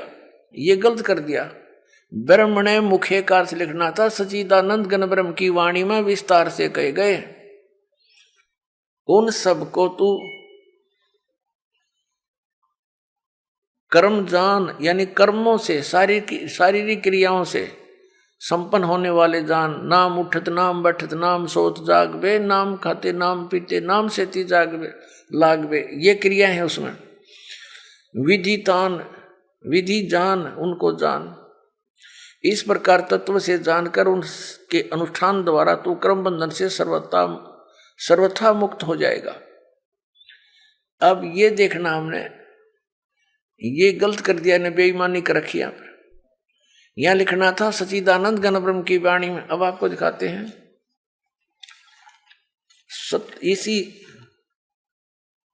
श्रीमद् भगवद गीता अध्याय नंबर 17 के श्लोक नंबर 23 में। इसमें है ओम तत्सत इति निर्देश है ब्रह्मण तिर्विध समर्थ ब्राह्मणा तेन वेदा च यगा जय विहिता पुरा। ओम ओम तत् तत् सत सत इति माने यह है, ऐसे यह है। तिर्विध माने 3 प्रकार का। ब्रह्मणे मुख्य ब्रह्मणे सच्चिदानंद घन ब्रह्म का ब्रह्मणे माने सच्चिदानंद घन ब्रह्म, ये यहां बिल्कुल सही इन्होंने अनुवाद किया है, का नाम कहा है। अपने आत्मा इस गीता जी अध्याय नंबर 17 के श्लोक नंबर 23 में एक तो ये कंसेप्ट क्लियर हो गया कि गीता ज्ञान दाता से एक सच्चिदानंद घन ब्रह्म कोई और है, सुप्रीम पावर, समृद्ध शक्ति, और उसका मंत्र है ओम तत्सत। ये 3 मंत्र का है। तो एक तो हमारी पवित्र गीता से हमें ये मिलेगा कि कौन सी साधना करने की है, वो कौन से मंत्र हैं जो जाप करके मोक्ष प्राप्ति होती है, और दूसरे फिर हम प्रमाण लेंगे उन महापुरुषों से जिनको हम मुक्त मानते हैं और जिनका ये अन्य संत पंथ उन महापुरुषों के भी प्रमाण देते हैं कि वो पार हो गए, वो महापुरुषों की वाणी भी लेते हैं। तो उन्होंने भी कौन से मंत्र जाप किए, फिर ये सब रास्ता साफ हो जाएगा, शंका समाप्त हो जाएगी। शंका समाप्त हुई, भगवान मिला, फिर तो क्रिया करनी शेष रह जाएगी। और वो क्रिया इतनी आसान है, चलते फिरते उठते बैठते भगवान का कभी कितना ही भजन कर लो, काम करते करते, और अंतिम सांस तक साधना करनी है, भगवान साथ लेकर जाएगा आपको सतलोक में। अब देखो, अब हम फिर आगे अध्याय नंबर 4 के श्लोक नंबर 32 पे। अब इसमें है इस प्रकार बहुत प्रकार के यज्ञ माने धार्मिक अनुष्ठानों की जानकारी ब्रह्मणे मुखे, यहां लिखा गया सच्चिदानंद घन ब्रह्म की वाणी में विस्तार के साथ कहे गए हैं। उन सब को तू कर्म जान यानी शारीरिक क्रियाओं द्वारा संपन्न होने वाले जान। इस प्रकार तत्व से जानकर उनके अनुष्ठान द्वारा कर्म बंधन से सर्वथा मुक्त हो जाएगा। इस अध्याय नंबर गीता अध्याय नंबर 4 के श्लोक नंबर 32 का सारांश है कि गीता ज्ञानदाता कह रहा है कि एक सच्चिदानंद घन ब्रह्म की वाणी में जो उस सच्चिदानंद घन ब्रह्म ने यानी परम अक्षर ब्रह्म ने पूर्ण परमात्मा ने आकर अपने मुख कमल से जो ज्ञान दिया है वो वाणी मुखे माने मुख कमल से उच्चरित वाणी में मुख से बोले गए उस ज्ञान में वो विस्तार के साथ कहा गया। और उसको जानने के बाद फिर पूर्ण रूप से सभी प्रकार से तो सब कर्मों से मुक्त हो जाएगा। छठे अध्याय के 16वें श्लोक में फिर ये भी कहा कि अर्जुन, यह योग न तो बहुत खाने वाले का और न बिल्कुल न खाने वाले का। बहुत खाना तो यूँ है, पेट डली पक्का खा ले, अंगड़ाई टूटे, भक्ति हो को ना। और बिल्कुल न खाना, व्रत रखना। व्रत रखना भी गीता में मना है। और ये व्रत रखवाओ एकादशी का, ये कहाँ से लाए? और न बहुत सहन करने वाले, सोने वाले का, और न अधिक जागने वाले का सिद्ध होता है। यानी 16वें में तो ये भी कंसेप्ट क्लियर कर दिया है कि व्रत रखना भी व्यर्थ है। और ये एकादशी का व्रत तो बहुत महत्वपूर्ण कर बताते। तो ये लोक वेद है, दंत कथा है, इनकी वेद शास्त्र विधि रहित ज्ञान है।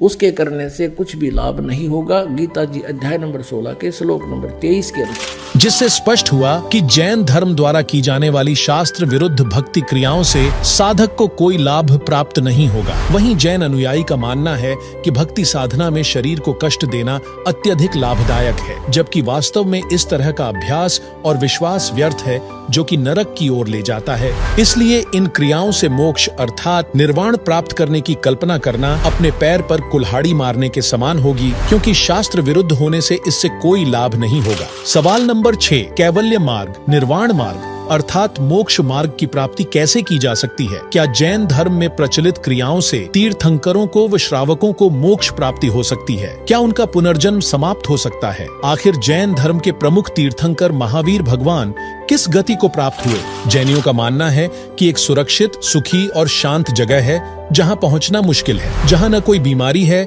न बुढ़ापा, न दर्द, न मौत है। वह कैवल्य मार्ग अर्थात मोक्ष व निर्वाण है। उनका मानना है कि महान संत वहां पहुंच चुके हैं, वे दुखों से मुक्त हो चुके हैं, क्योंकि वे कैवल्य मार्ग अथवा मोक्ष मार्ग या निर्वाण मार्ग को प्राप्त कर चुके हैं। जबकि परमात्मा प्राप्त संत बताते हैं कि सतलोक नामक एक अविनाशी स्थान है, जहां परमात्मा परम अक्षर ब्रह्म रहते हैं, जहां न कोई बुढ़ापा है, न दुख है, न मृत्यु है, जिसे गीता अध्याय 18 श्लोक 62 में सनातन परम धाम कहा गया है। उस अविनाशी स्थान को केवल तत्वदर्शी संत द्वारा दी गई पूर्ण परमात्मा की सतभक्ति से प्राप्त किया जाता है। आइए अब जानते हैं जैन धर्म के प्रमुख तीर्थंकरों की गति के बारे में कि क्या इनका पुनर्जन्म नहीं होता? क्या वास्तव में उन्हें निर्वाण मार्ग अर्थात मोक्ष मार्ग की प्राप्ति हुई है? जैन समुदाय का मानना है कि एक तीर्थंकर कभी पुनर्जन्म में नहीं आता, जबकि हमारे शास्त्रों में महावीर भगवान के जीव के एक नहीं अपितु असंख्यों जन्मों का वर्णन दिया गया है।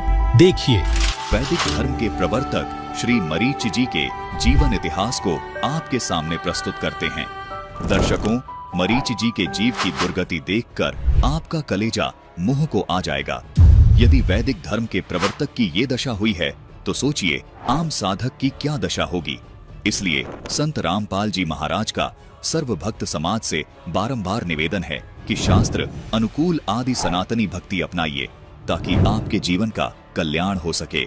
आइए देखते हैं कि वैदिक धर्म के प्रवर्तक मरीचि जी के जीव की ऋषभ देव जी से प्राप्त भक्ति साधना करने से क्या दुर्गति हुई। इसका प्रमाण पुस्तक आओ जैन धर्म को जाने, लेखक प्रवीण चंद्र जैन MA, शास्त्री जम्बूद्वीप, हस्तिनापुर के 294 पृष्ठ पर सवाल किया है कि पहले स्वर्ग के बाद श्री महावीर भगवान का जीव किस पर्याय में गया। इस प्रश्न के उत्तर में लिखा है कि भरत चक्रवर्ती की रानी अनंतमती से मरीचि नामक ज्येष्ठ पुत्र हुआ, यानी महावीर जैन वाला जीव ही मरीचि बना। आगे इसी पुस्तक आओ जैन धर्म को जाने में पृष्ठ 295 पर लिखा है, इतर निगोद में एक सागर की आयु वाला निगोदिया जीव बना। निगोद से निकलकर महावीर भगवान का जीव किस पर्याय में गया। दर्शकों, अब आगे पढ़िए, जिसे पढ़कर आपका कलेजा मुंह को आ जाएगा, क्योंकि जो साधना ऋषभ देव जी ने खुद की, वही साधना उन्होंने अपने पुत्र भरत के पुत्र मरीचि को दी थी। वही साधना करने के बाद मरीचि के जीव ने किस किस योनि में जन्म लिया और कितना कष्ट उठाया, आप खुद पढ़िए।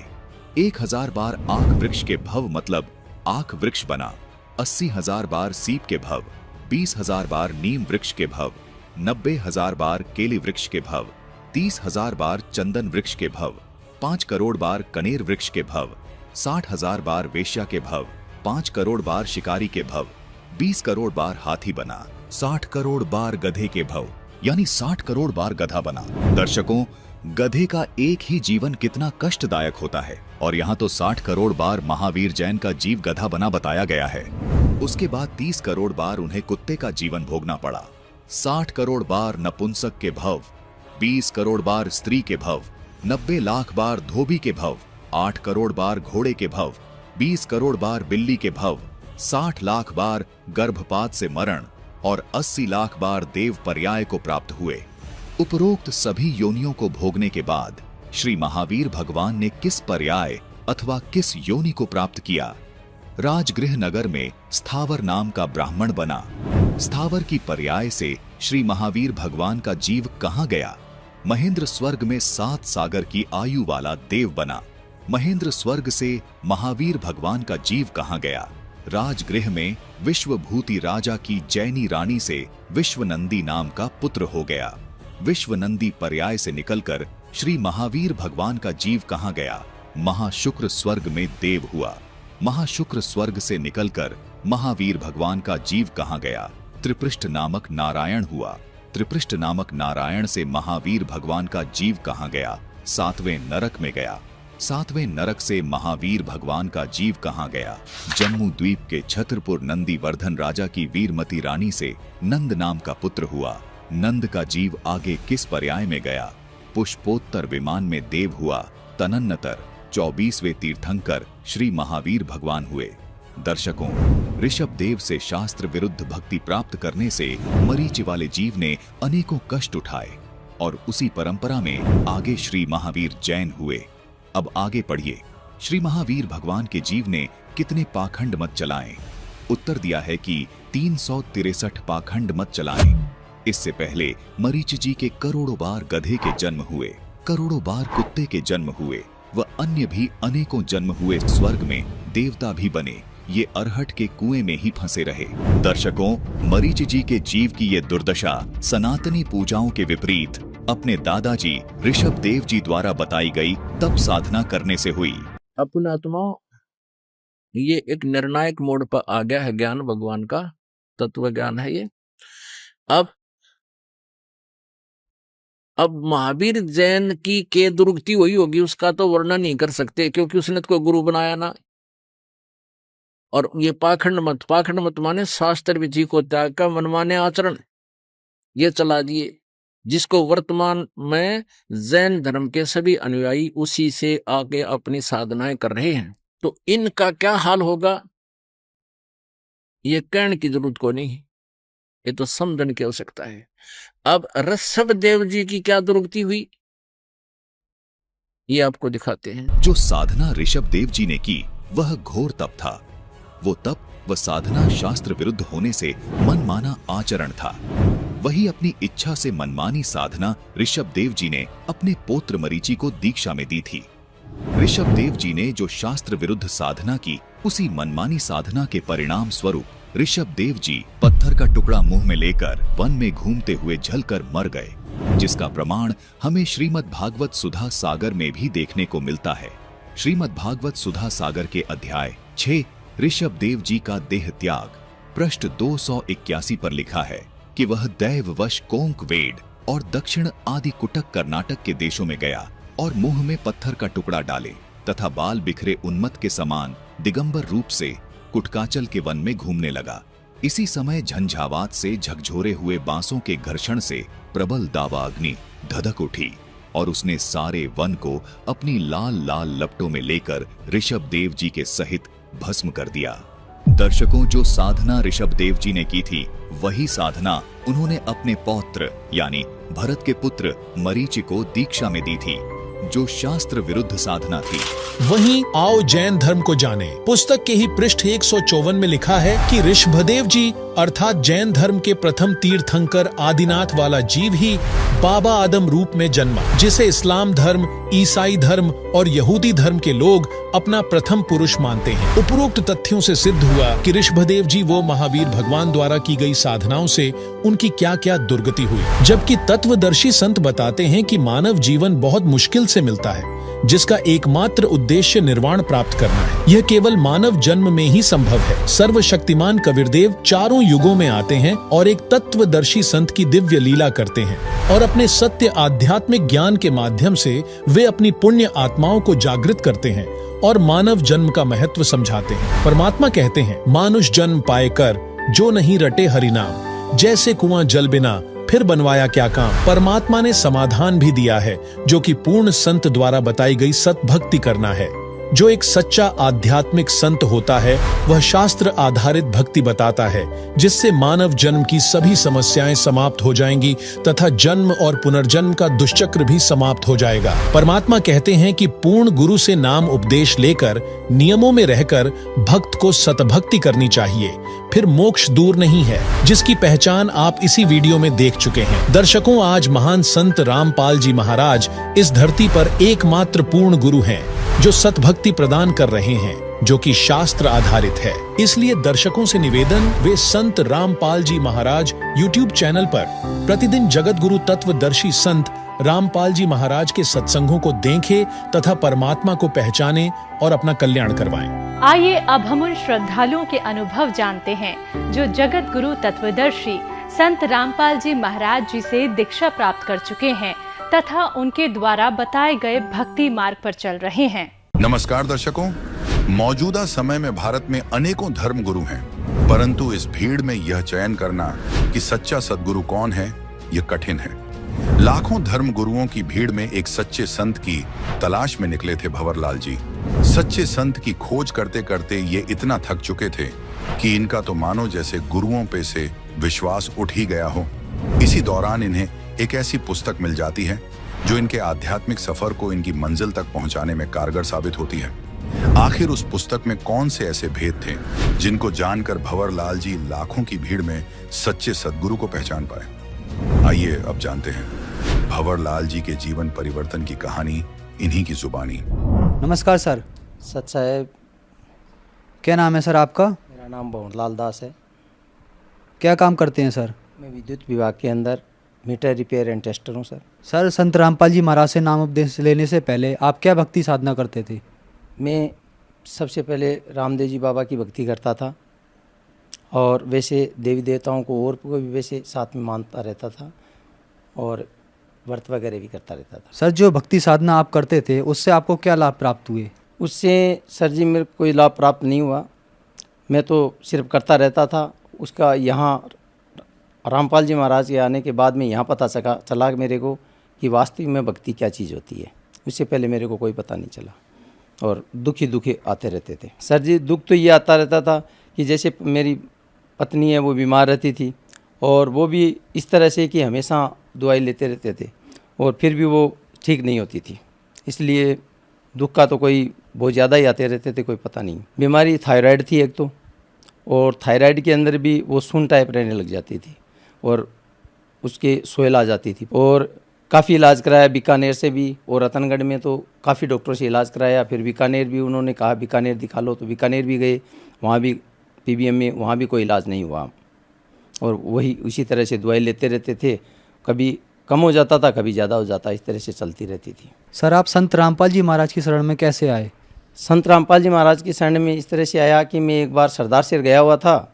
वहाँ कोई, अभी तो भक्त बोलते हैं, लेकिन कोई किताब बेच रहा था 10-10 रुपये में। तो मुझे किताब अच्छी लगी, मोटी दिख के, और उसका पन्ना सही था। मैंने देखा किताब तो अच्छी है, 10 रुपये में क्या आता है, तो मैंने वो किताब खरीद ली। फिर उन्होंने पढ़ना स्टार्ट किया, थोड़ा सा पढ़ा, फिर ब्रह्मा विष्णु महेश का नाम आया। तो मैंने सोचा कि सभी ऐसे ही करते हैं, जैसे कोई भी संत है वगैरह है वो ऐसे ही करते रहते हैं कि भाई ब्रह्मा जी बड़े हैं तो ब्रह्मा जी के जैसे कोई दिखाते हैं तो ब्रह्मा जी बड़ा बता देते हैं, विष्णु जी को तो विष्णु जी को बड़ा बताते हैं।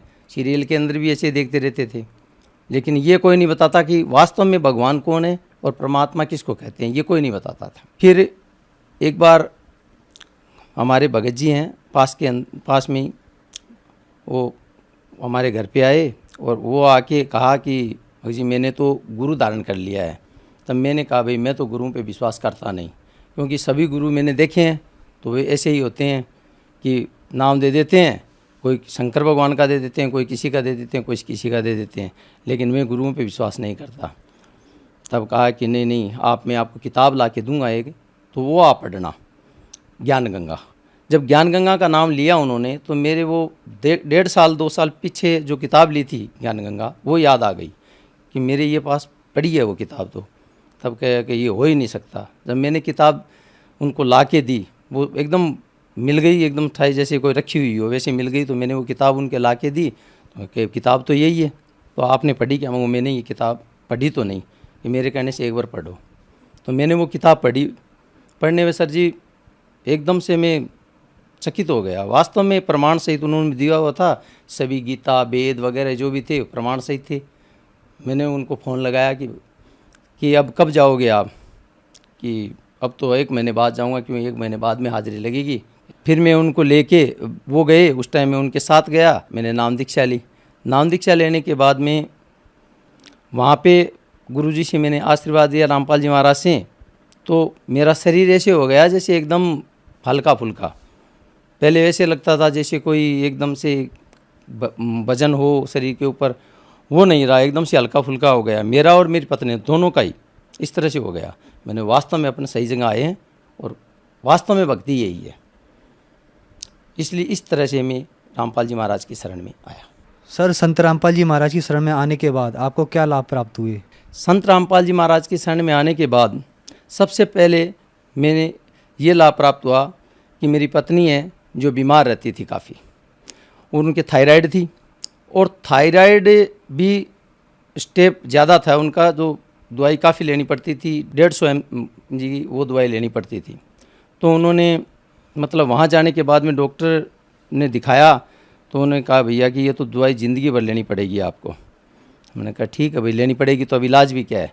पर रामपाल जी महाराज की शरण में जाने के बाद में फिर दिखाया, तो उनको वो जितनी थी वो तो 50 mg के लगभग आ गई। धीरे धीरे वो कम होती चली गई। आज भी वो टेबलेट लेती है लेकिन एकदम कम है, वो 25 mg की इस तरह से लेती है। इसलिए वो कोई ज़्यादा दिक्कत नहीं है, ना सोहलाती उनके, और वो संत रामपाल जी महाराज की दया से अब ठीक है मतलब। और एक उनके क्या है कि परिवार के अंदर ऐसा ही रोग है कि जैसे पहले तो वो सुन टाइप हो जाते हैं, उसके बाद में यादाश्त धीरे धीरे भूल जाते हैं, और यादाश्त भूलने के बाद वो क्या है कि धीरे धीरे वो चलना फिरना भी बंद हो जाता है और पलंग के ऊपर आ जाते हैं। वो पलंग के ऊपर आने के बाद में वो क्या है कि इसमें ये स्थिति हो जाती है कि वो किसी को पहचानते भी नहीं, और लास्ट के अंदर वो ख़त्म हो जाते हैं। वो स्थिति मेरी पत्नी को होने लग गई थी, मतलब धीरे धीरे वो होने लग गई थी पहले। तो वो अब लगभग एकदम सही है करीबन, मतलब वो यादाश्त भी है, कोई दिक्कत नहीं है, काम भी करती है। पहले वो काम वगैरह भी वो भूल जाती थी, यहाँ कोई चीज़ रख दी वो सब भूल जाती थी, अब नहीं भूलती, वो सही है। और बताना चाहूँगा मैं एक बार सरदार शहर से आ रहा था और आने घी लेके आया था, और रात को सो गया, और जहाँ मैंने पूजा की करता था रामदेव जी बाबा की, वहाँ मैंने रख दिया। रखने के बाद में सुबह 4 बजे मैंने सो के और वापस 4 बजे उठता हूँ मैं, उठने के बाद में वापस हुआ तो मेरे को एक ऐसा मतलब ऊपर चढ़ता है जैसे कोई बच्चा ऊपर चढ़ता है वैसे चढ़ा, और मेरे को एकदम दबा लिया, मतलब वज़न रख जैसे वज़न एकदम से डाल दिया हो। उससे मैं क्या है कि एकदम से घबरा गया मैं, कारण क्या हुआ, ऐसे ही हो गया होगा अपन। फिर वही दूसरे दिन भी वही हालत रही, इस तरह से मैं परेशान हो गया, हमको ये करें क्या। तो मैंने काफ़ी 20-25 हज़ार रुपये 30 हज़ार रुपये लगा दिए सर जी, लेकिन वो सही नहीं हुआ।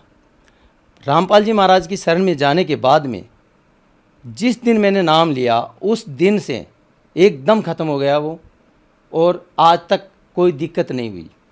मैंने एक दिन ऐसे भी सोच लिया कि हो सकता है ऐसे ही हो गया हो, तो वही स्थिति नाम खंडित हो गया था मेरा, तो वापस हुई। तो वापस होने के बाद में मैं जैसे ही नाम सुमरण किया, जैसे किसी रजाई को भगा देते हैं इस तरह से वो एकदम हट गया। ये जो भूत प्रेत की समस्या थी वो पहले मेरे साथ थी, उसके बाद में मेरे बच्ची के साथ होने लग गई थी। जो मेरी बच्ची भी साथ आई है, आप उन्हीं से पूछिए। क्या नाम है बहन जी आपका? मेरा नाम मनीषा है। जैसे कि आपके पापा ने बताया आपको भूत प्रेत की समस्या थी, आप उसके बारे में क्या कहना चाहेंगी? सर जी, वो क्या हुआ कि मेरे पापा जैसे ना संत रामपाल जी महाराज का नाम लिया ना, तो इनको तो दबाना उन्होंने भूत प्रेत ने बंद कर दिया, लेकिन उसी दिन से मेरे को ना दबाना भूत प्रेत ने स्टार्ट कर दिया था। तो मैं इतनी तंग आ गई थी, तो 1 महीने तक मैं बहुत मतलब मेरे को नींद भी नहीं आती थी। मैं पूरी रात मतलब सोती, जैसे ही सोती मेरे को दबा लेते थे। तो मेरे पापा ने, मेरी मम्मी है ना, स्टार्टिंग में तो मेरी मम्मी ने मेरे को ज्योतराम जी इनसे दिखवाया मेरे को, है ना। किसी ने बोला कि पीछे प्रेत है, पीछे ये है, इसका खून चूसते हैं, लेकिन बाद में धीरे धीरे मतलब ये बढ़ता ही गया मेरे साथ। फिर बाद में पापा ने है ना संत रामपाल जी महाराज से नाम दीक्षा ली, तो इनका दबना बंद हो गया। लेकिन जैसे ही मैंने नाम दीक्षा ली ना, तो उसी दिन से भगत जी मेरा दबना ये सब बंद हो गया। मैं मतलब ऐसे हो गई, मेरे को अपना शरीर पूरा ऐसे हल्का फुल्का लगने लगा। और उस दिन के बाद अगर मैं उनकी बात भी करूँ ना, तो मेरे कोई फ़र्क नहीं पड़ता, और मेरे को उसके बाद में कोई भूत प्रेत की कोई शिकायत नहीं है, और सब अच्छा है मेरे साथ। और एक चमत्कार मेरे साथ सर जी ये भी हुआ कि मैं ITI में मैं जब स्टडी करती थी, तो मेरे सर ने बोला था कि तू फेल हो जाएगी, मेरी क्लास में रहेगी तब भी पास होगी। लेकिन मैंने क्लास भी चेंज की और संत रामपाल जी महाराज का मैंने नाम दीक्षा ले रखी, तो मेरे को पूरा विश्वास था इन पे। तो मैंने जैसे ही मतलब पेपर दिया, तो मैंने 19 क्वेश्चन किए थे ओनली। तो मैंने पेपर दे के बाहर आई, तो मैंने सोचा कि मैंने सही किए हैं। फिर मैंने सर से पूछा मैं कि सर कितने क्वेश्चन से मतलब मैं पास हो सकती हूँ? तो सर ने बोला कि 20 तो आपको एकदम एक्यूरेट सही करने हैं, और उसके बाद ऊपर करो तो वो आपके सही होने चाहिए, नहीं तो माइनस मार्किंग में कट जाएगी। और उस टाइम सर जी मेरे मतलब 1/3 माइनस मार्किंग और 1 क्वेश्चन 3 नंबर का था। तो मैंने सर को पेपर दिखाया, तो सर ने बोला कि ये इतने कि कौन कौन से कैसे कैसे किए। तो 19 में से मेरे 5 तो सर ने गलत बता दिए। अब मेरे को ये हुआ कि मैं क्या करूं, क्योंकि ये तो गलत बता रहे हैं और मैंने क्वेश्चन 19 किए और 20 में मैं पास हो रही हूँ। तो उसके बाद में सर जी मैंने ये सोच लिया था कि मुझे नहीं पता, संत रामपाल जी महाराज से मैंने अरदास लगाई। तो मैंने उसी दिन ये बात छोड़ दी थी कि मेरे को कुछ नहीं सोचना, मैं पास आऊँ फेल आऊँ वो देखा जाएगा। तो मैंने संत रामपाल जी महाराज पे विश्वास किया और आज मैं पास हूँ और मेरे 30 क्वेश्चन सही हैं, जबकि मैंने 19 क्वेश्चन ही किए थे, लेकिन आज मेरे 30 क्वेश्चन पूरे सही हैं। और मैंने मार्कशीट में आप देख सकते हो, मैंने लेके नहीं आई, लेकिन मैंने मार्कशीट 15 दिन पहले ही लेके आई हूँ, उसमें मेरे 30 क्वेश्चन सही हैं और मेरे 90 नंबर आए हैं। तो ये चमत्कार मेरे साथ बहुत बड़ा हुआ। सर, जैसा कि आपने बताया कि आपने संत रामपाल जी महाराज से नाम उपदेश लिया, तो आपको बहुत लाभ प्राप्त हुए। सर, जो दर्शक आपको देख रहे हैं उनको आप क्या संदेश देना चाहते हैं? मैं तो यही कहूँगा, जो दर्शक देख रहे हैं, जो भगत आत्माएं देख रही है, उनको ये कहूँगा कि ये जो भक्ति है वो शास्त्र अनुसार है और यही भक्ति सही है, और बाकी चाहे कितनी ही भक्ति कर लो कुछ नहीं होना है। इसलिए रामपाल जी महाराज की शरण में आए और अपना कल्याण करवाएं। सर, अगर कोई संत रामपाल जी महाराज से नाम उपदेश लेना चाहता है तो वह संत रामपाल जी महाराज से नाम उपदेश कैसे ले सकता है? संत रामपाल जी महाराज से नाम उपदेश लेने के लिए टीवी के ऊपर सत्संग आती है, सत्संग के नीचे एक पट्टी आती है, उस पट्टी के ऊपर नंबर आते हैं और उन नंबरों के ऊपर आप टेलीफोन कीजिए। वहाँ से आपको वहाँ जहाँ का नज़दीक का नामदान स्थल है वहाँ का केंद्र का नाम बताया जाएगा और वहाँ आप जाके और नाम दीक्षा ले सकते हैं। धन्यवाद सर। सत्साही।